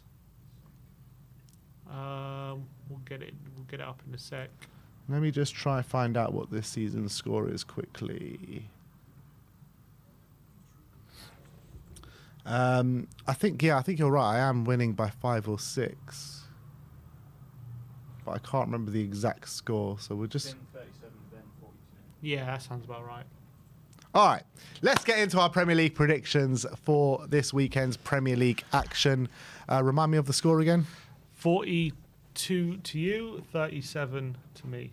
Okay, so the way the scoring works, if you don't know by now, 5 points for a completely correct scoreline, 1 point for a correct result on our star man. Once you pick that man, you can't pick them again for the rest of the season. It's 5 points for a goal, 2 points for an assist. And let's get into the action, starting off with a London derby at the London Stadium. It's West Ham against Chelsea. Me and Sim have gone for the complete opposite scorelines here. Sim has gone for 2-1 to West Ham. Yeah, I've just got a feeling that Lopetegui needs a big win. They haven't started the season too well. But I think there are signs that they can still be quite compact, still quite be good defensively. I know Fulkrug's still injured, but they've still got the likes of Bowen, Somerville, Paquetá, in that front line, Kudus, obviously, who can hurt this Chelsea team. I think Chelsea are really going to go out them. They know under Maresca, I think they only know one way of playing, that's to really attack. They're going to leave space. And I think Bowen and Kudus could really get forward and do well. I thought they got a bit lucky against Bournemouth last time out as well. And I think if they allowed the likes of Bowen and Kudus and these kind of players the kind of space they allowed the Bournemouth forwards, they're going to get punished. And I think Lopetegui's going to kind of soak up pressure, sit deep, and I think Chelsea could get frustrated here. So I've gone for a 2-1 win to West Ham.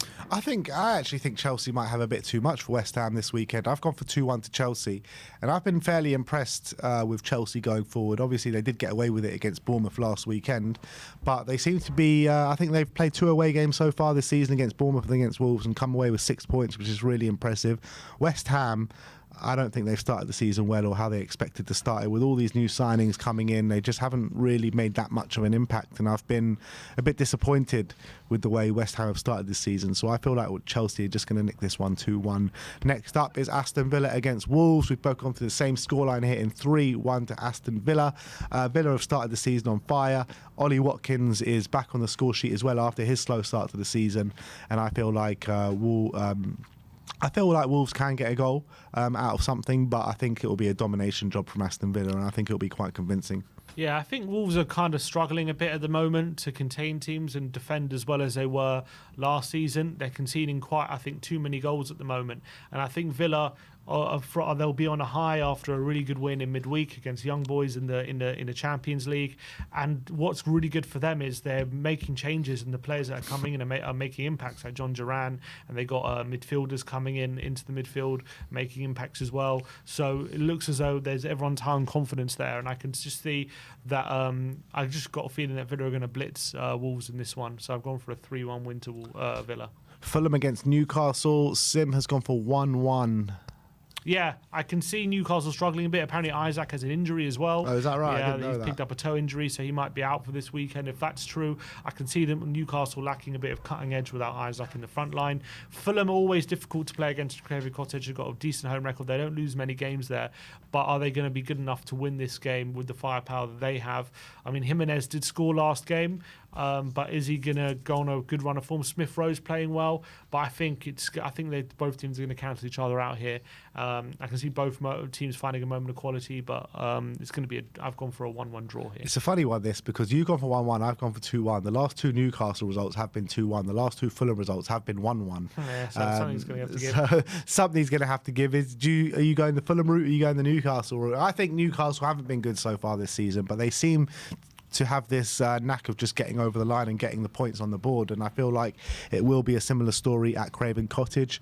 I think Newcastle have got a very good record against Fulham over the last couple of years, which is understandable, as Newcastle have been a very good team, but they were off form for large parts of last season, and they did get, I think, 2 wins or maybe a win and a draw against Fulham last season. But Fulham, you never know really what you're going to get with Fulham. They're a hard team to predict, to be honest, but they are, again, in that small pitch at Craven Cottage, they do seem to find something against the big teams. And look, I think they'll perform well. I think it'll be a really tight game, but I just think Newcastle will just do enough just to edge the game. Next up is Leicester against Everton. I've gone for 2-2 here. I feel like it's going to be a bit of a ding-dong battle. Everton obviously have gone 2-0 up in their last 2 games, losing 3-2. Leicester went 2-0 up in their last game and drawing 2-2. 3-2 and Leicester 2-2. I just feel like these teams are just going to cancel each other out a bit. Both teams have been fairly poor, particularly Everton, obviously. Jamie Vardy there, he's been scoring a couple of goals this season, so I can see goals in this, but I just couldn't really pick a winner. Yeah, Everton need a win in this one. It's a massive game for them, and a massive game in Sean Dyche's future. If he loses this game, he's really on the ropes, I feel, in terms of his job security. And at the moment, he's still not 100% safe, but he needs to win. I think he will get it. They've gone 2-0 up in their last 2 games and given it up. I think if they do that in this game, they won't. And I think the way Everton play is good for combating a team like Leicester, who are going to be looking for Vardy in behind a lot. And if Everton are a bit more organised and sit a bit deeper, they're not going to give Vardy that space that he likes. And I think if they do that, Leicester might be a bit blunt. And I think Everton do have the tools, especially from set pieces, to hurt this Leicester team. And I think McNeil's playing well at the moment, and they just need to. I think they really need a big result here, and I think they're set up to really hurt this Leicester team. So I've gone for a 2-0 win for Everton.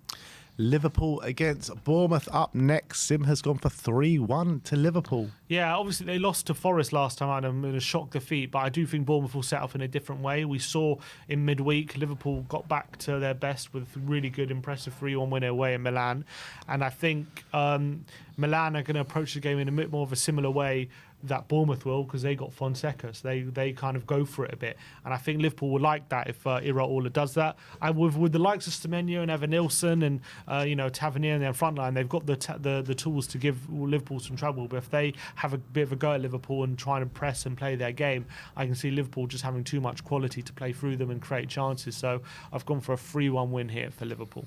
Yeah, Bournemouth in the last 3 games, they found it hard to get on the score sheet, actually. They've not scored against, was it West Ham? Yeah, Chelsea lost in a 1-0 defeat, and also Chelsea in a 1-0 defeat. They did score 3 late goals against Everton. But I'm looking at Liverpool, and I'm looking at a really solid backline, to be honest, with Konate, with Van Dijk. I think it's going to be really hard for Bournemouth to breach that back line, and I think Liverpool will put in a mature performance. They need to respond from the last week's disaster, which was 1-0 at home against Nottingham Forest, which they lost. So I think they'll respond in a positive manner, and I think it will be 2-0. Next up is Southampton against Ipswich, which is a massive game for both of these sides. Obviously, Ipswich do have a point or two on the board. Southampton have lost every single game.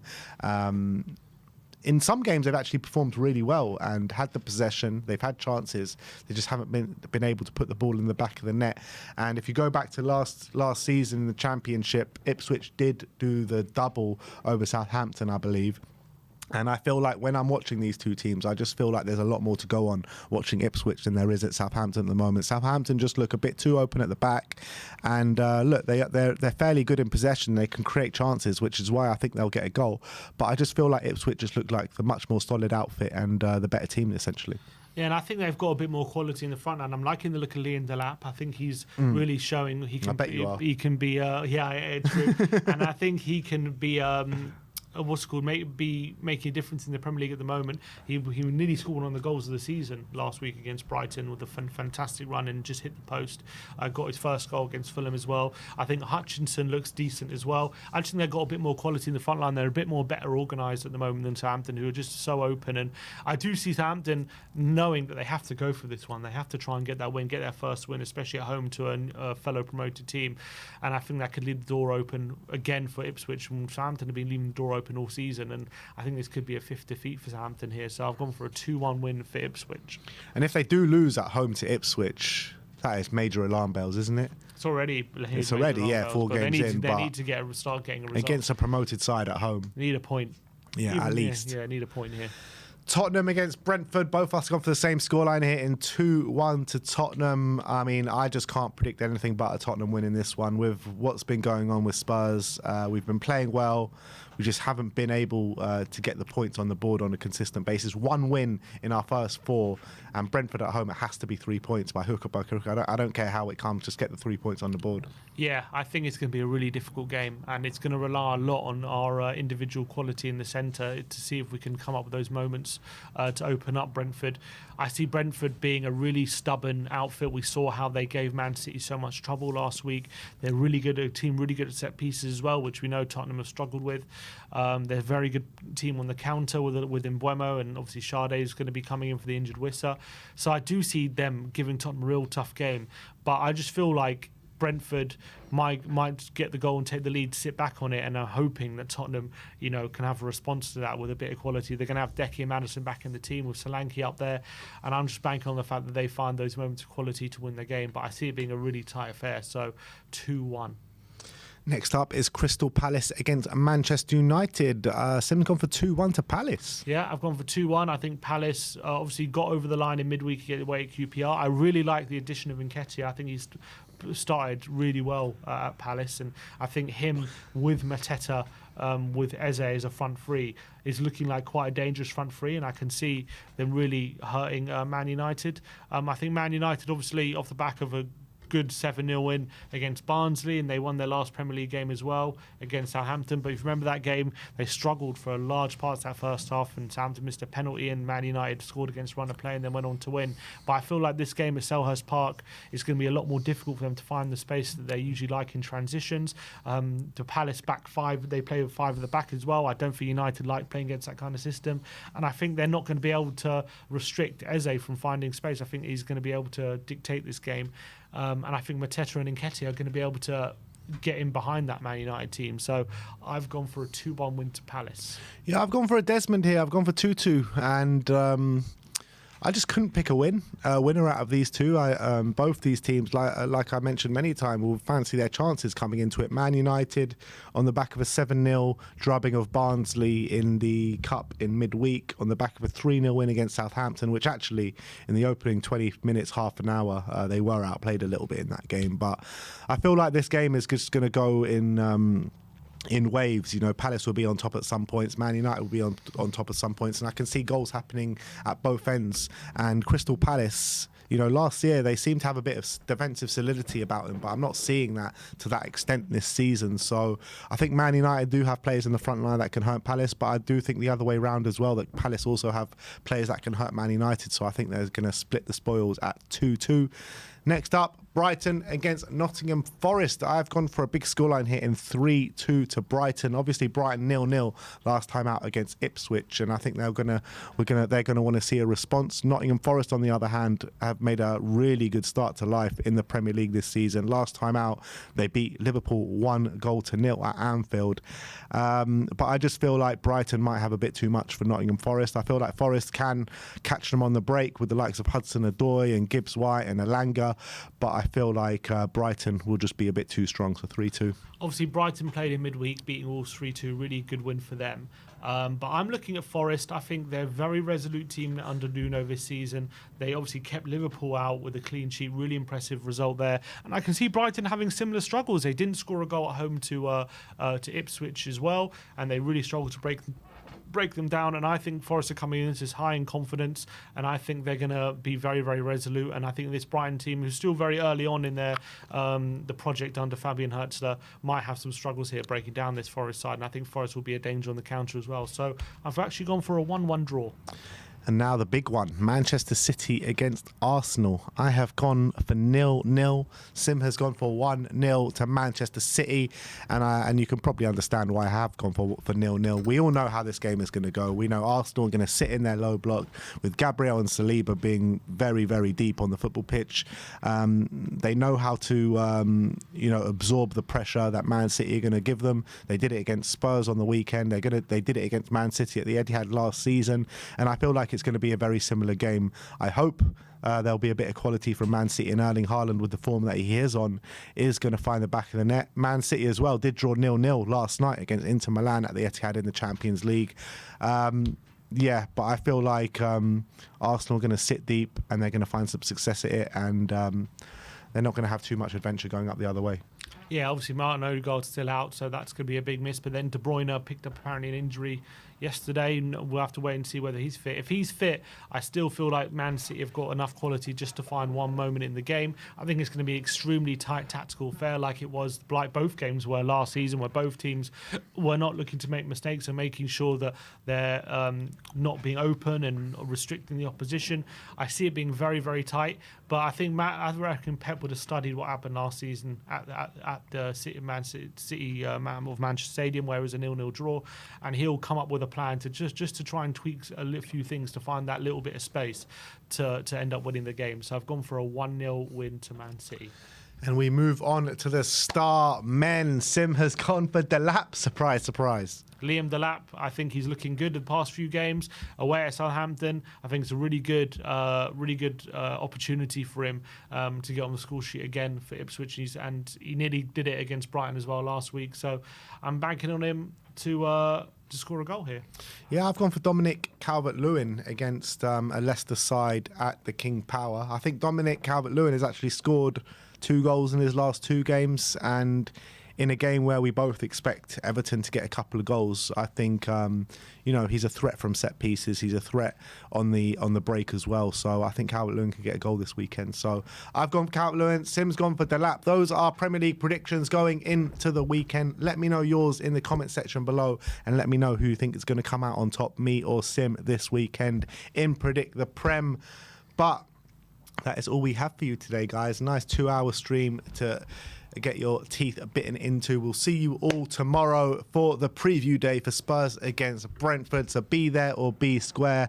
But big up to all of you. Like, subscribe and comment. And as always, come on you Spurs.